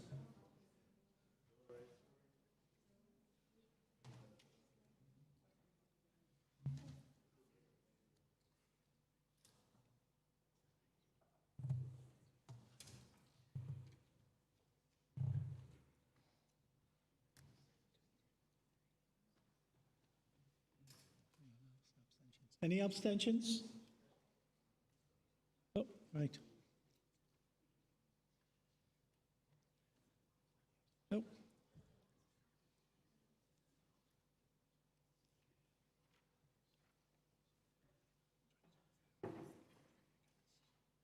Okay, so that was 22 in favour and 43 against, so that motion is not agreed. We now move on to item 14. Supporting trans and non-binary rights in Newcastle City Council. Can I call on Councillor Gray to move the motion, to be seconded by Councillor Sugar-Wells? Thank you, Lord Mayor. Some years ago, I was with a group of people who hear voices. Some of them were inspired by their voices, others were distressed by them, but almost all were routinely misunderstood. And one comment from a member of that group has stayed with me ever since. He said, "If you ever have your foot in the corridor of power, your duty is to wedge open the door so that other voices flow in." That, I think, is a good description of one of the roles of a councillor. And I'm honoured to propose this motion partly to crack open the door of the council chamber and let some other voices flow in. And I am proud that trans and non-binary voices have shaped this motion. The voice of a trans person who cannot volunteer to support children in care because a volunteer coordinator was only interested in their gender identity when interviewing them. The voices of trans people who can't use charity shops after one too many comments about buying the wrong clothes. And it's getting harder, not easier. The BMA has described the repercussions of the revised Equality and Human Rights Commission guidance as potentially devastating on trans patients' access to healthcare. That's why we need Parliament to review equalities legislation, to make it fit for purpose for protecting trans and non-binary people, and to withstand well-funded attempts to undermine trans rights. But we don't have to wait for Parliament to act. We can make our own council services trans and non-binary inclusive. With trans awareness training and commitments to inclusion, our frontline housing services and social care provision can become a route to support. Our services can become the difference between staying in out of fear and going out as an equal citizen. So for the sake of those who aren't going out this evening to watch the football because they don't know any safe spaces to socialise, or they're afraid they'll be challenged in the toilets, please, Council, support this motion. Thank you. Thank you very much.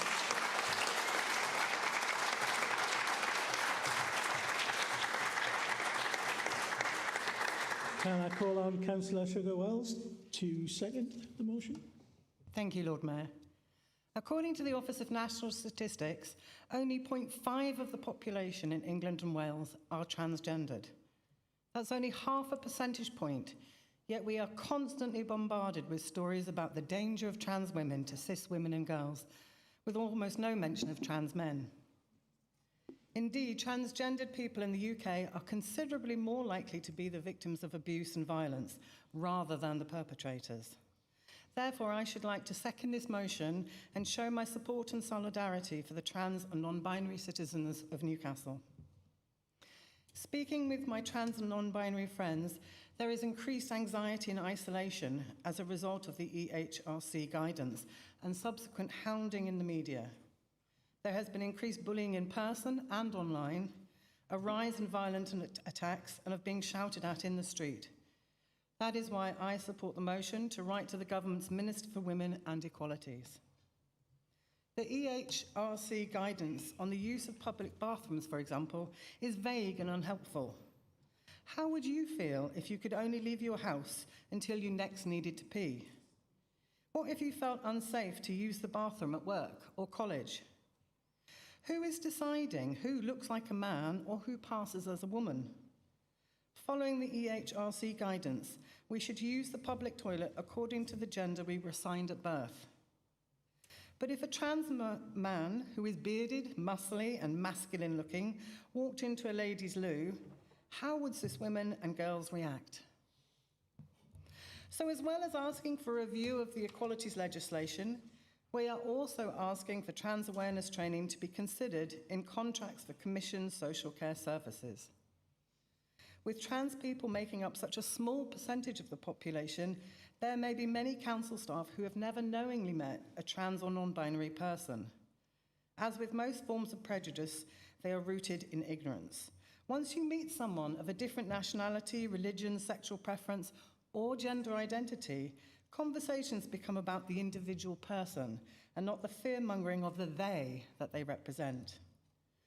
With the support of the GMB and unions, we as the Green Party are strongly encouraging council staff, particularly social care and frontline housing services, to take up gender-affirming trans awareness training so that they can best support all of Newcastle's residents. Training should go beyond basic health and safety modules and offer the opportunity to meet real people with lived experience. Hopefully, this council can lead the way, showing kindness to all. Thank you. Thank you very much. Thank you for the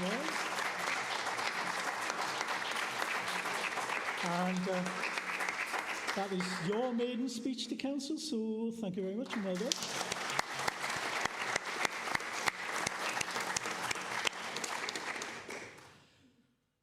Two people so far indicate they'd like to speak. Can I call on Councillor Taylor, and will Councillor Burbage stand ready, please?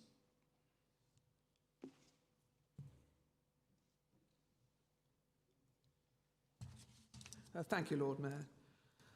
This is an important issue, and I'm very happy to support the motion. It is personal to me, as my great niece transitioned as a teenager and is now a well-adjusted young man, but he has had some mental health issues, and he certainly finds things difficult. And I certainly agree with the motion that the recent EHRC guidance has led to empowerment of those who seek to limit trans rights further. We have to accept that non-binary identities are not covered under the Equality Act 2010, and the EHRC guidance recommends how organisations can best meet the requirements of the Supreme Court ruling, which has been law since April 2025. And we also have to note that the EHRC is an independent Grade A equality and human rights regulator. But having said that, I accept that the guidance could cause distress, reduced well-being, and poorer health of trans, intersex, and non-binary people. We need to make sure that the Council is making sure there is no discrimination and that the trans and non-binary community have equality of opportunity in healthcare. I'm pleased to say that trans and non-binary issues are included in the Council's EDI training module.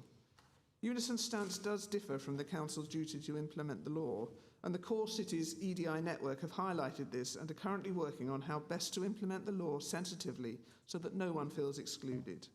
Newcastle City Council are currently working across directorates to assess how we will do this. And the Council is also exploring how we deliver training for frontline staff so that the law can be implemented with sensitivity and compassion. For Social Care Commission services, current requirements are to adopt our EDI policies and training and to adhere to the Equality Act. But we need to recognise the Equality Act is now out of date. What was relevant 16 years ago may no longer be relevant to today's society, and I strongly support the call to ask the Government for a review of equality legislation in order to better protect the rights of trans and non-binary people. I urge Council to support this motion. Thank you very much.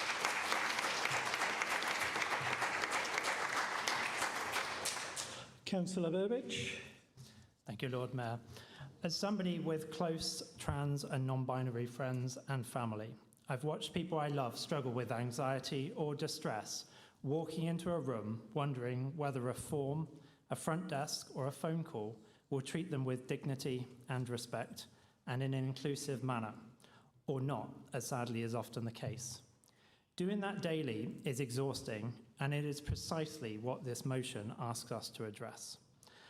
Our services must be genuinely accessible to every resident, no matter who they are or how they identify.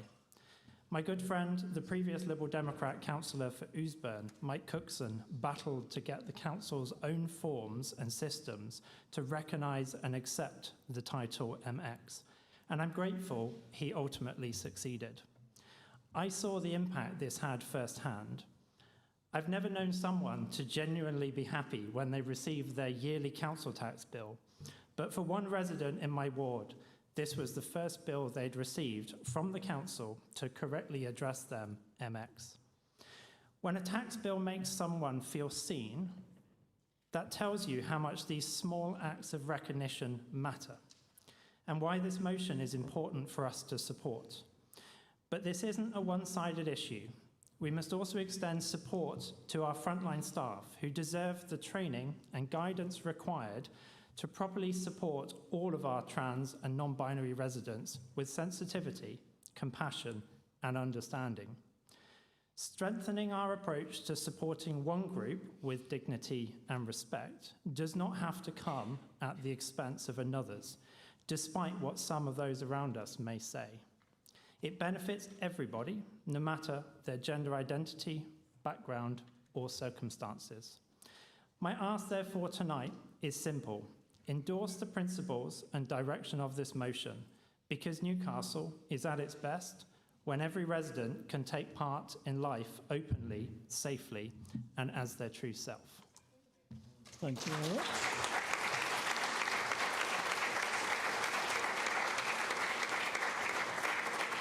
No other speakers? In that case, can I call on Councillor Gray to reply, please? Thank you, Lord Mayor, and thank you, councillors. I'll just say thank you to Wendy Taylor for your commitment around making sure that you can review training and needs to keep our services in our city inclusive. That's appreciated and important, and I recognise thinking through the complications there. Thank you, Councillor Burbidge. It is exhausting, that daily exhaustion of having confront prejudice is exhausting for anybody who's confronting it, and I think it's important to recognise that. The simple things, as you say, sometimes the simplest thing like MX on a form can make a difference. I'd like to say thank you for the need for support for frontline staff. They are often at the coalface, particularly if they are challenged by people with prejudice. They will be the ones who will have to deal with complicated challenges. So we do need clear training for them, and absolutely one group's rights is never at the expense of another's. We cannot support one group by taking away from another group. Human rights does not work like that. It's not a zero-sum game. So thank you for making that point. Please support the motion. Thank you very much.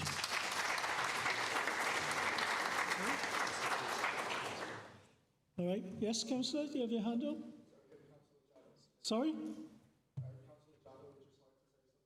Well, I mean, we've now had the summing up. So I'm afraid, but I asked before if there are any other speakers. Yeah, I raised a hand. Did he? All right. Yeah. Well, if you hold on a moment, because I realise most people are new. If Councillor Gray is happy, he's happy. So yes, go ahead. We'll allow it on this occasion. But if I haven't noticed your hand, just shout up. I'm very sorry for not noticing. Sorry. I have some eyesight problems, so maybe I should make my movement more pronounced. Right. So I'm partially sighted myself, and I think this country is a very compassionate country, but I don't like to go everywhere and everybody think I'm disabled. Yes, I'm limited, but I want people to treat me as another person. And somebody help me, that's great.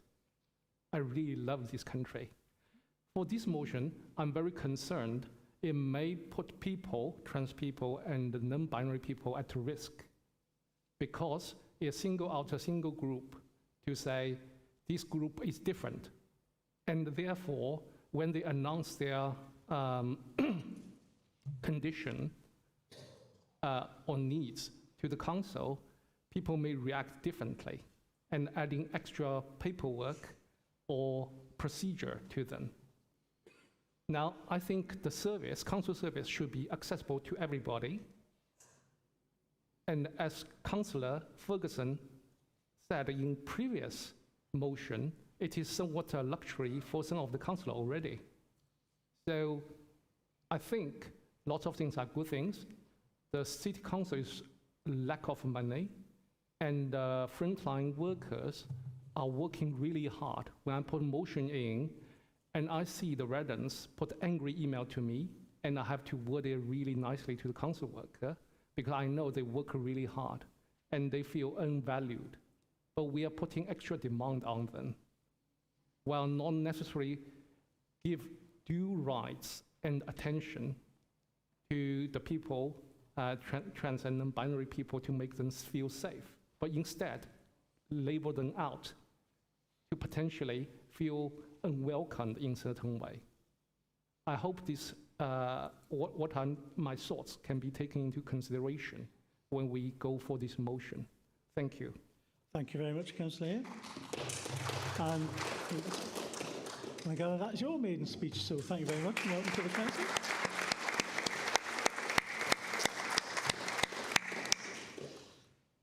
Councillor Gray, you don't want to add anything?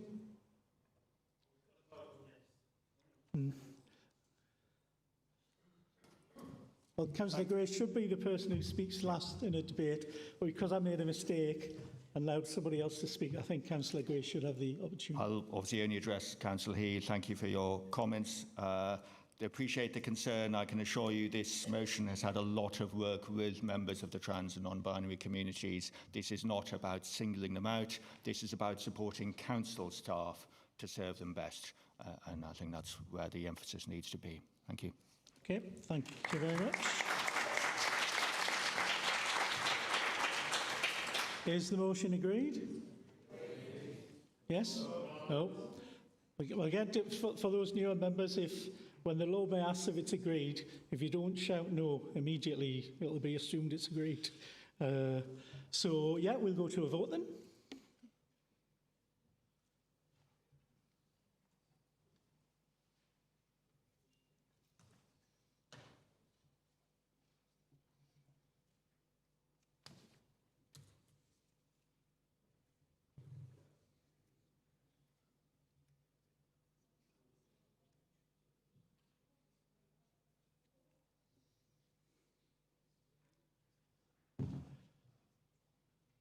Has everybody who can vote electronically done that?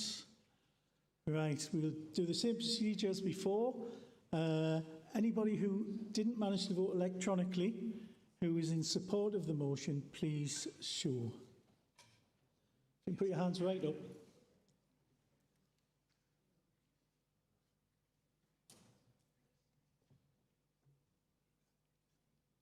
Okay, thank you. And those of you who didn't vote electronically and are against the motion, please show.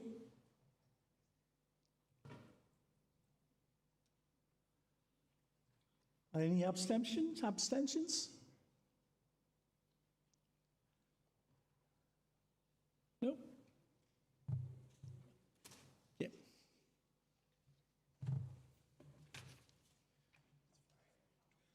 Okay, that motion is carried with a vote of 40 to 22. Thank you very much. We now move on to item 15, litter bin review. Can I call on Councillor Cundy to move this motion, and Councillor Lawler will second. Thank you.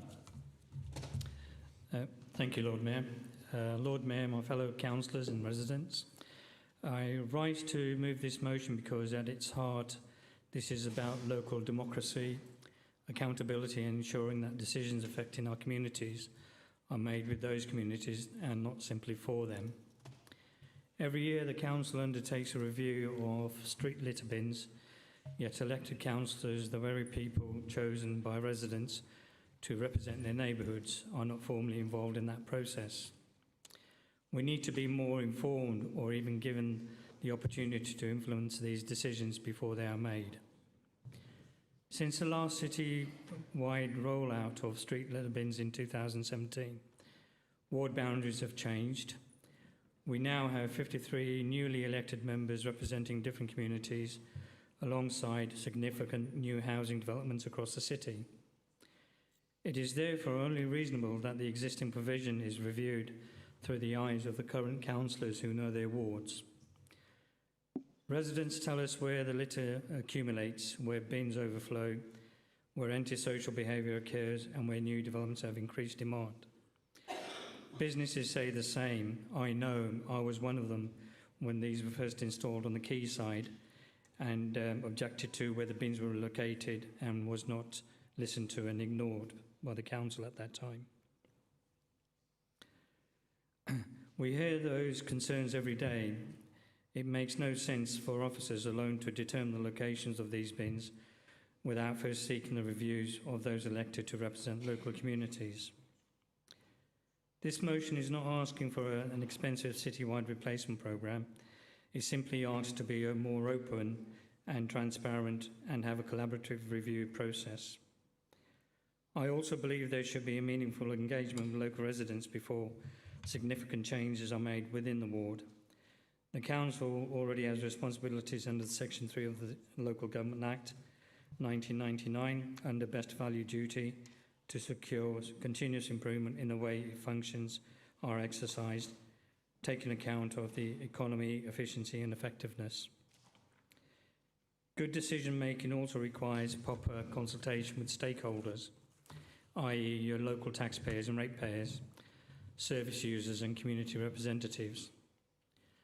The LGA cites the Gunning Principles Guide to Engagement, established through case law in 1985, and it makes it quite clear that consultation must take place when proposals are still at a formative stage. Sufficient information to give intelligence consideration, adequate time for consideration and response. Conscientious consideration must be given to the consultation responses before a decision is made.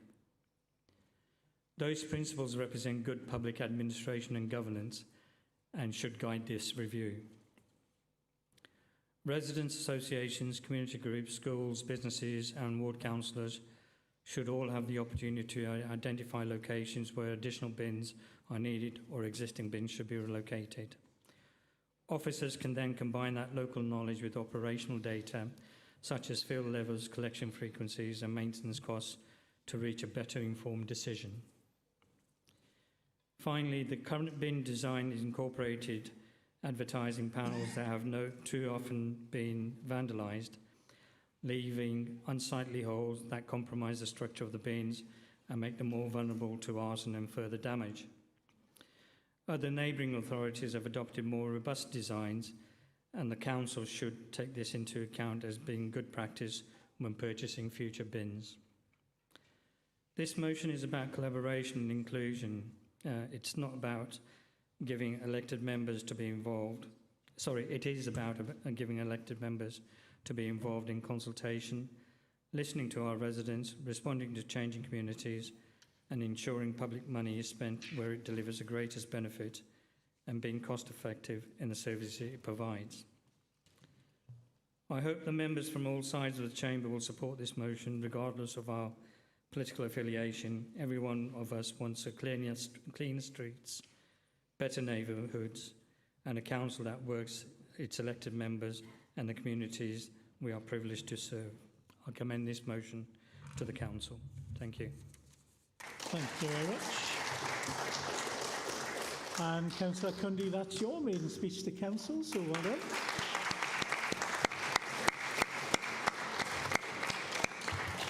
Can I call on Councillor Lawler to second, please? My Lord Mayor, members, Newcastle is a proud city, a city of history, of football, community, yet every day in my ward, and our wards, from Baker to Benwell, from Gosforth to Leamington, our residents and visitors in our ward are let down by one basic failure: a lack of public bins. As a ward councillor, I receive countless complaints from residents. Local businesses are frustrated, community groups doing litter picks are fighting a losing battle. People from all over the world come to Leamington, walking through Hadrian's Walk. They will stop for a picnic on the way. No bins in sight. And many residents are embarrassed of the lack of bins in our area. Walking down the streets in Leamington today, what do I see? Overflowing bins, or worse, no bins at all. Crisp packets, takeaway boxes, dog waste bags, and drink cans littering our pavements, parks and back lanes. This isn't unsightly, this is a health hazard. It's disrespectful to our community and completely avoidable. As the Chief Executive herself recently told new members, elected councillors are here to shape decisions, steer the city future, and hold officers to account, and set the directions of the council. If we can't do this in a mindful say over litter bins, residents do not elect officers, they elect us. We know our wards, we know where the streets are plagued by litter, where dog walkers walk, where young people gather, where new houses have increased. I urge every member, regardless of what party, to support this motion and let us show our residents that they elect a representative, have a real voice in the decisions to affect our daily lives. Thank you.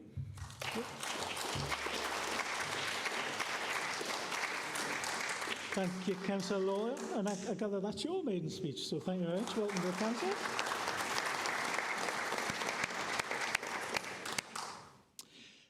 We have an amendment. Can I call on Councillor Ferguson to move the amendment? And will Councillor Lovett please stand ready? Thank you, Lord Mayor. I'll be brief. I'm grateful to colleagues for bringing forward this motion and for raising a matter that I know many of our residents care about. Unfortunately, there are a few issues that I have with the original, and so we have brought forward an amendment. Firstly, just to be clear, I don't think it's entirely accurate to state that members are not involved at all. It's fair that there might be a reasonable debate about the manner of engagement, the appropriate timings and so on, but I think there's a bit of a misrepresentation of the process in there. Nor do I feel it's fair to describe the process as top-down. There's a difference between that and an approach that's data-driven and evidence-led.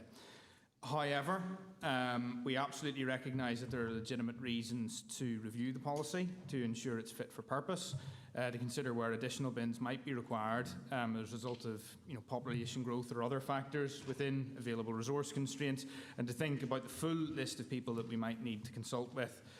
So what you'll see in our amendment is actually a slightly broader list of resolutions that we would recommend to Council that allow us to go just a little bit further than the original motion, but within the general spirit of it. So I hope that colleagues can view this amendment as a friendly one, not hostile, aiming to build upon those broad principles to deliver a better outcome for members and residents on the matter. Thank you, Lord Mayor. Thank you very much, Councillor Ferguson. Councillor Lovett. Thank you, Lord Mayor. I think I'll answer some of the questions as well, or things that have been brought up there. By the way, Councillor Cundy, there's 52 new councillors, not 53, which you say, I know you've seen that already. Well, I think what every councillor and resident in the city must recognise is that they're responsible for litter. We're all responsible for litter.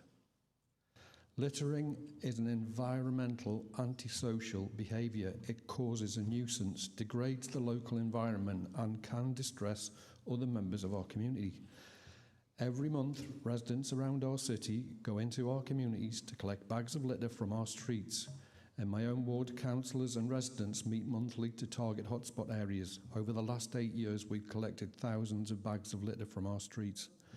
I know it's the minority who don't care and dump litter on the ground or throw it from the window of their vehicles. And what gets me is those people who pick up the dog poo, then throw it in the bushes. How sad's that? Take your litter home. Of note, I've worked with officers outside of the early review to discuss issues with litter bins in my own ward, and I've even had them reviewed. It didn't take a review to do that. It's our job as councillors to ensure we encourage our residents to ensure they don't litter. Thank you, Lord Mayor. I support the amendment. Okay, thank you very much. I have no other speaker requests. Is that right? Okay. Can I now call on Councillor Cundy to reply, please?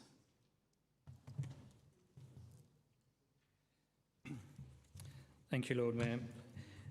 First of all, I'd like to say that we would accept the amendment that Councillor Ferguson is indicating, and we go along with that. But I have to say that in point of what's been said by Councillor Lovett, that I think there's still an issue about the number of bins that need to be allocated in the communities, and that resource should be made available to cover those issues. Thank you. Thank you very much.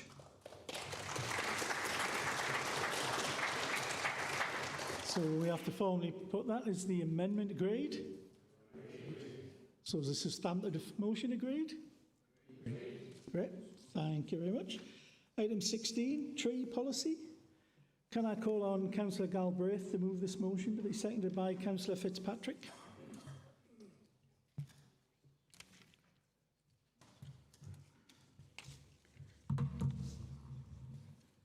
Thank you, Lord Mayor. Trees are vital to our city. They support biodiversity, improve air quality, help with drainage and enhance residents' health and well-being. Our current policy, trees for Newcastle 2021 to 2026, has done a good work, but is now reaching at the end of a 5-year cycle, and it is time to be reviewed. So can we strike a balance between protecting our urban forest and addressing real concerns of the people who will live alongside those trees. In October 2023, significant concerns about the policy were raised at full council. Since then, residents, especially in the Leamington ward, have brought forward over 30 individual cases, including overhanging branches, touching homes and windows, root damage to property and paving, blocked street lighting, fallen branches and obstructed access routes. Many issues affected elderly, disabled or medically vulnerable residents and raised genuine public safety worries. Residents also reported reduced visibility and natural surveillance, making some areas feel less safe. Feedback shows that the current policy does not always provide clear enough triggers for intervention when trees cause repeated problems or cumulative impact. Ward councillors have listened directly to residents and walked the affected areas with officers. This motion therefore calls for a full review of Newcastle policy and the associated tree and hedge management policy. The review must address the concerns raised in October 2023 and incorporate a citywide tree management plan, allow greater flexibility for sustainable maintenance such as crowd lifting, crowd reduction and pollarding where justified, set clearer criteria for actions when trees cause serious residential impact, public safety risks, property damage or harm to vulnerable residents. Consider the cumulative effect of groups or rows of trees, not just individual specimens. Give proper weight to accessibility, street lighting, natural surveillance and the needs of elderly and disabled residents. Establish clear service standards and timescales for responding to tree-related requests. This is not about removing trees. It is about managing them responsibly so that our tree policy enjoys strong public support and works fairly for everyone. I thank the residents for raising these issues and Councillor Michael Fitzpatrick for seconding the motion, and I urge all members to support this review. Thank you. Thank you very much. And Councillor Galbraith, that is your maiden speech to Council, so well done.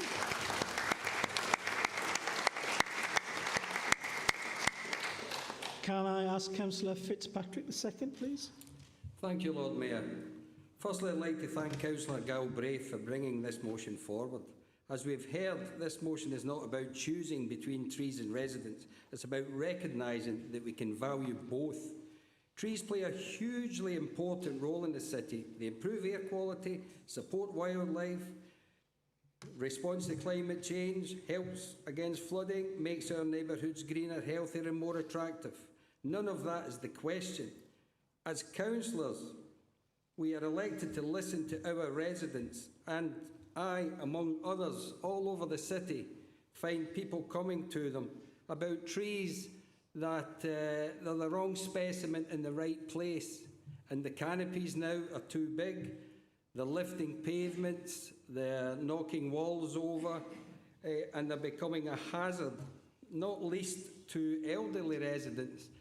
And what we're finding now moving forward is what I found this last 1 or 2 years. The leaves are not getting collected over the autumn and the winter. We've got many residents now with mobile scooters and things that are stuck in their house. They can't leave their house. So where does the fault lie? Is it the tree or is it the Parks and Maintenance Department that's causing the problem? The tree policy, there's nothing wrong with it, but it's the right time for improvement. This motion doesn't demand wholesale change. It certainly doesn't weaken the commitment to protecting Newcastle's urban forest. It makes us ask sensible questions.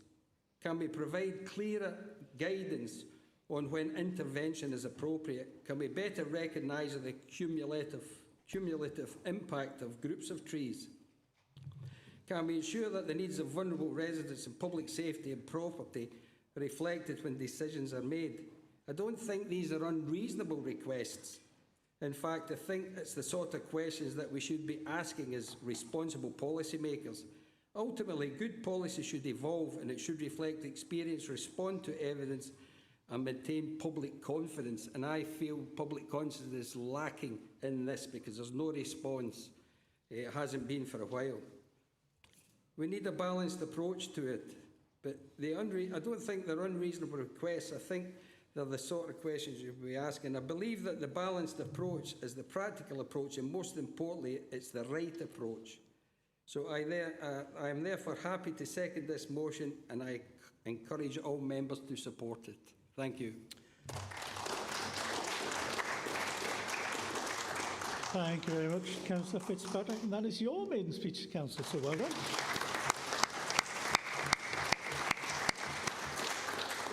We have an amendment. Can I call on Councillor Lawrence Davies to move it, to be seconded by Councillor Peters? Councillor Davies. Thank you, Lord Mayor, and thank you to Councillor Galbraith for bringing this motion to Council. We in the Green Group are proposing this amendment because the motion as it stands places too much emphasis on trees as problems to be managed, when in fact trees are often one of the best solutions that we have to a wide range of social, health and environmental challenges. This amendment affirms the substantial role that trees can play in tackling extreme heat, improving biodiversity and improving well-being, and I know that my colleagues on the other side of the chamber agree. But we're also recognising that tree coverage in Newcastle is profoundly unequal and mirrors the existing inequalities that many of us in this chamber are trying to tackle. There's a reason why we often describe affluent neighbourhoods as leafy.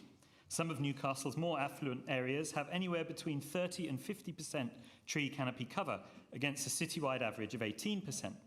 In parts of both the East and West End, in contrast, the percentage drops below 10%. Earlier in this meeting, we heard a fantastic petition about the need to protect green spaces in New Biggin Hall. But we also need our grey spaces across the city to become greener. The original motion seeks clarity on when maintenance can be triggered and highlights the ways that people with mobility issues, long-term health problems, disabilities and other specific needs can be particularly impacted by trees that have not been properly maintained or where poor planting decisions have been made. Clarity is always a good thing, as is recognising residents' specific vulnerabilities. But these groups of residents are all disproportionately vulnerable to the dangers of extreme heat. And so a tree policy that prioritises chopping and trimming and management, which is what I fear will be the result of what this motion is getting at, will not address those dangers. Poor planting can be fixed, street lights and cables can be moved, paving can be relayed, walls can be repaired and leaves can be collected. But neighbourhoods that progressively lose their tree cover will continue to get hotter and more dangerous than those without.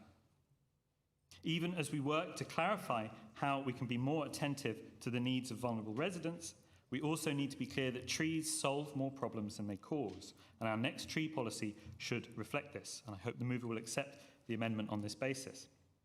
Like many of us, I'll be watching the England game tonight with colleagues and friends, but when it comes to the climate and nature crisis, there is no opportunity for extra time, and no environmentalist Jude Bellingham to secure our survival in the 93rd minute. Our next tree policy needs to take residents' requests seriously, needs to recognise their particular circumstances, but crucially it needs to build consensus across the city with residents and businesses and across council services as to the vital importance that trees and other green assets have in our streets and around our homes. Thank you, Lord Mayor. Thank you, Councillor Davies. Councillor Peters, the second. Thank you, Lord Mayor. I'm going to tell Council about how trees save lives. When I'm not in this council, my job is as a junior doctor in the NHS. I work on intensive care. I really do understand what it means to call something life and death. What my job in the NHS has also taught me is that when patients go home, their home needs to be appropriate, it needs to be safe, and it needs to be accessible to them. And so I totally understand that when there is a tree in the wrong place or roots and branches that are, meaning that people can't use their wheelchairs or their Zimmer frames or their pushchairs, that is difficult and needs solving and ideally needs preventing as well. And I think this is something where we've tried to expand this motion a little bit because the concept of the right tree in the right place is crucial. In the ward that I represent of Ousburn, we have seen where the wrong tree has been put in the wrong place, and that has resulted in residents basically then having to remove what is a huge asset to their community. This is particularly noticeable when we know that the correlation of canopy coverage with indices of multiple deprivation demonstrates that more affluent areas, as Councillor Davis said, are more likely to have better canopy coverage than those that are less affluent. And ultimately, what this leads to is an increased risk of health outcomes. When I was at medical school and in my training since, we learn an awful lot about the impact of heat on health. We learn about how it can increase the risk of sudden death. It can also increase the risk long-term of kidney damage, stroke, cardiovascular disease, infectious diseases, and things like that. Trees perform two particular services for us, which I think are important to note. The first one is that they help reduce flooding through the absorption of groundwater, and they also, of course, protect us from heat. And so not only do they protect us and prevent the sort of continuation of climate change, but the other thing that they do is through our hot summers, through our increased risk of flooding in this country that puts thousands of lives at risk, livelihoods and mental health, they also act as a salve and a barrier and protect us.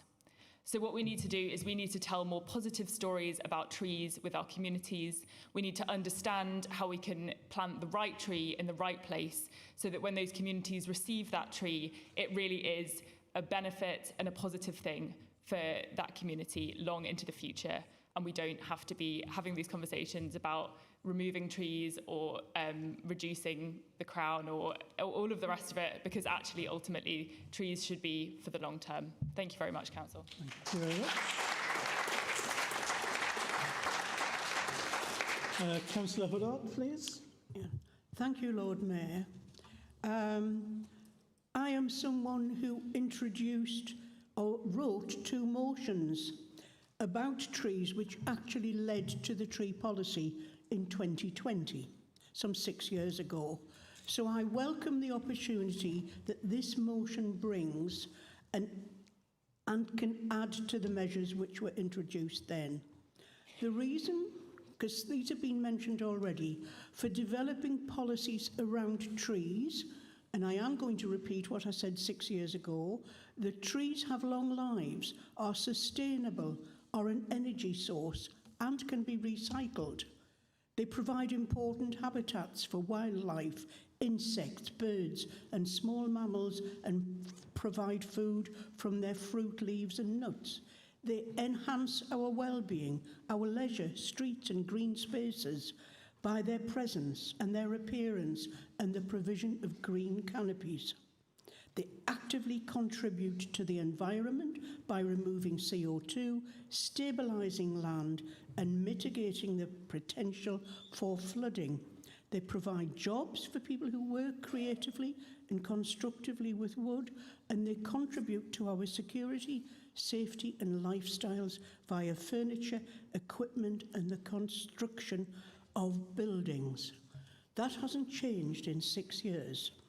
And our aims then were to plant a tree for every resident. Then it was quoted as 290,000. I think it's a bit more now, but it does stand as an important contribution to improving the quality of life in this city and countering climate change. Similarly, our proposals to increase planting on a citywide basis involving a range of partner organisations remain important about inclusivity. And this city is proud of its record in planting trees and greenery, and that the Liberal Democrat record of introducing environmentally important issues is unparalleled here by any other political group. However, it is important to note that these policies require review and updating. In our various wards, we all have issues relating to the management of both planting and maintenance of our tree populations.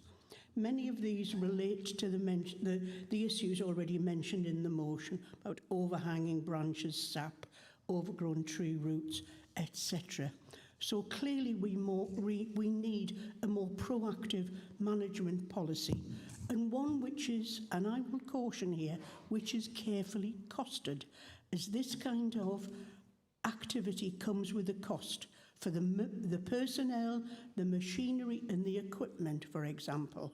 So thank you to the movers of the motion, and we look forward to the Cabinet responses. And I would actually mention that the new build in the east end of the city in Walker is being built actually around mature trees, and that will be social housing. Thank you. Thank you very much, Councillor Huddle. Yeah. Councillor Donnelly, were you indicating you wanted to speak? Yes. Yeah, it's fine. And can Councillor Burbidge stand ready, please? Lord Mayor, I'll be very quickly, because we've all got somewhere else to be. Just to say that I can recall the late Councillor Smith brought a motion with me in connection with trees, and it was debated at some length in this chamber. And I believe, unfortunately, we haven't come that far. If residents look on the website, they'll see that when it comes to trees, it clearly says that you're not entitled to light. It also goes on to say that you're not entitled to a signal, if indeed you cannot get an aerial signal or satellite signal. And I can recall the late Councillor Smith mentioning in his ward, one particular gentleman knew every time somebody was at the door because his television would go off. And that's because he had nowhere else to put the satellite dish. It was right down here. Because of the blocking of the trees. I do think, unfortunately, Lord Mayor, we need to see a greater degree of flexibility. The other issue is there's not enough protection with regards to the trees when they exist in key areas. So, for instance, development sites. Too often I hear from, for instance, planning. It's a case of, well, it's an overall net gain. And it's very difficult for the residents to see how taking down the number of trees is a net gain.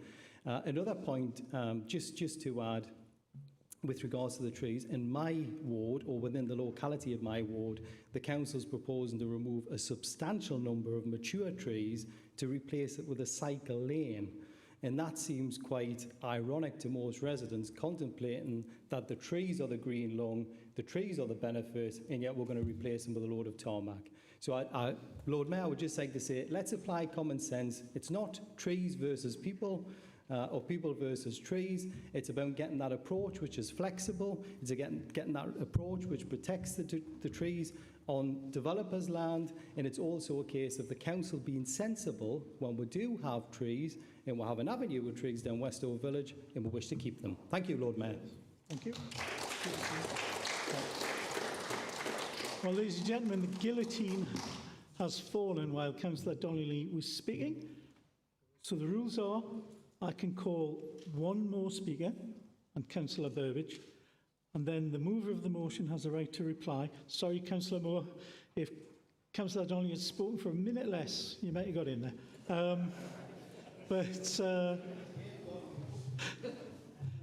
So anyway, we'll now go to Councillor Burbidge, and then we'll come back to the mover of the motion to sum up. Councillor Burbidge. Thank you, Lord Mayor.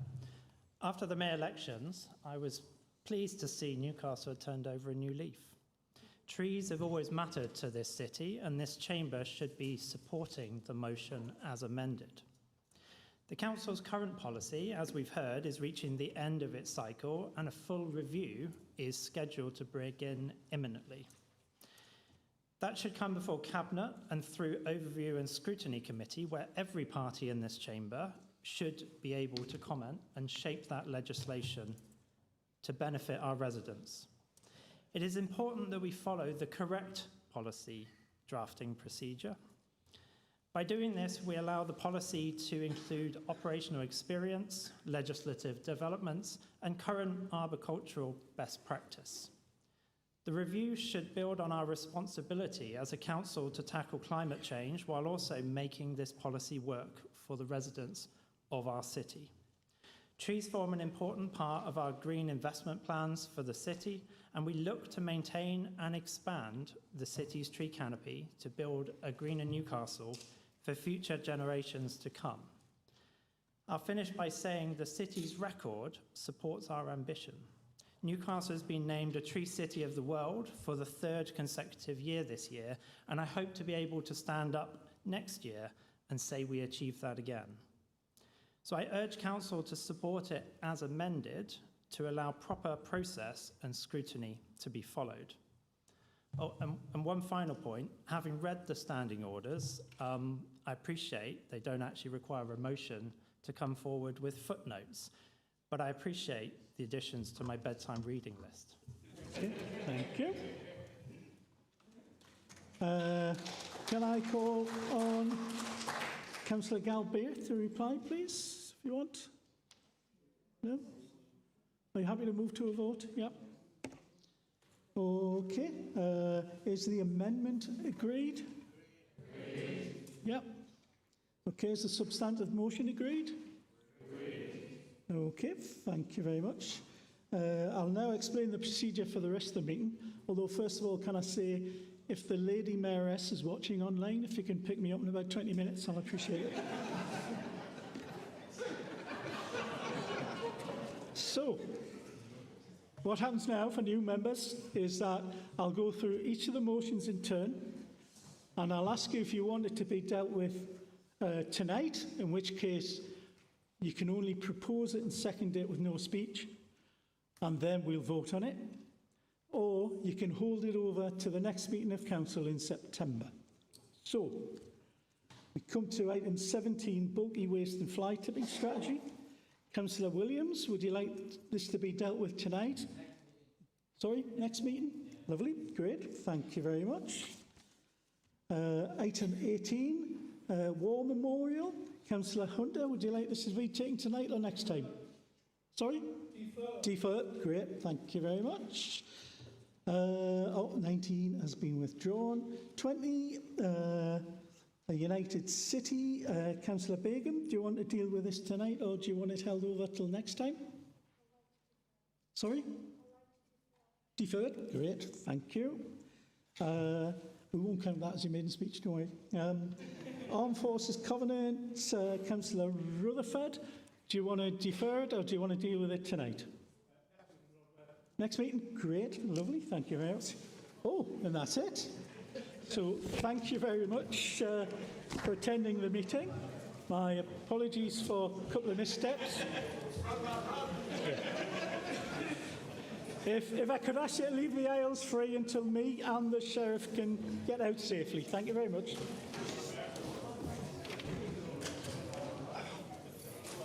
Oh, well, I'm not. Right.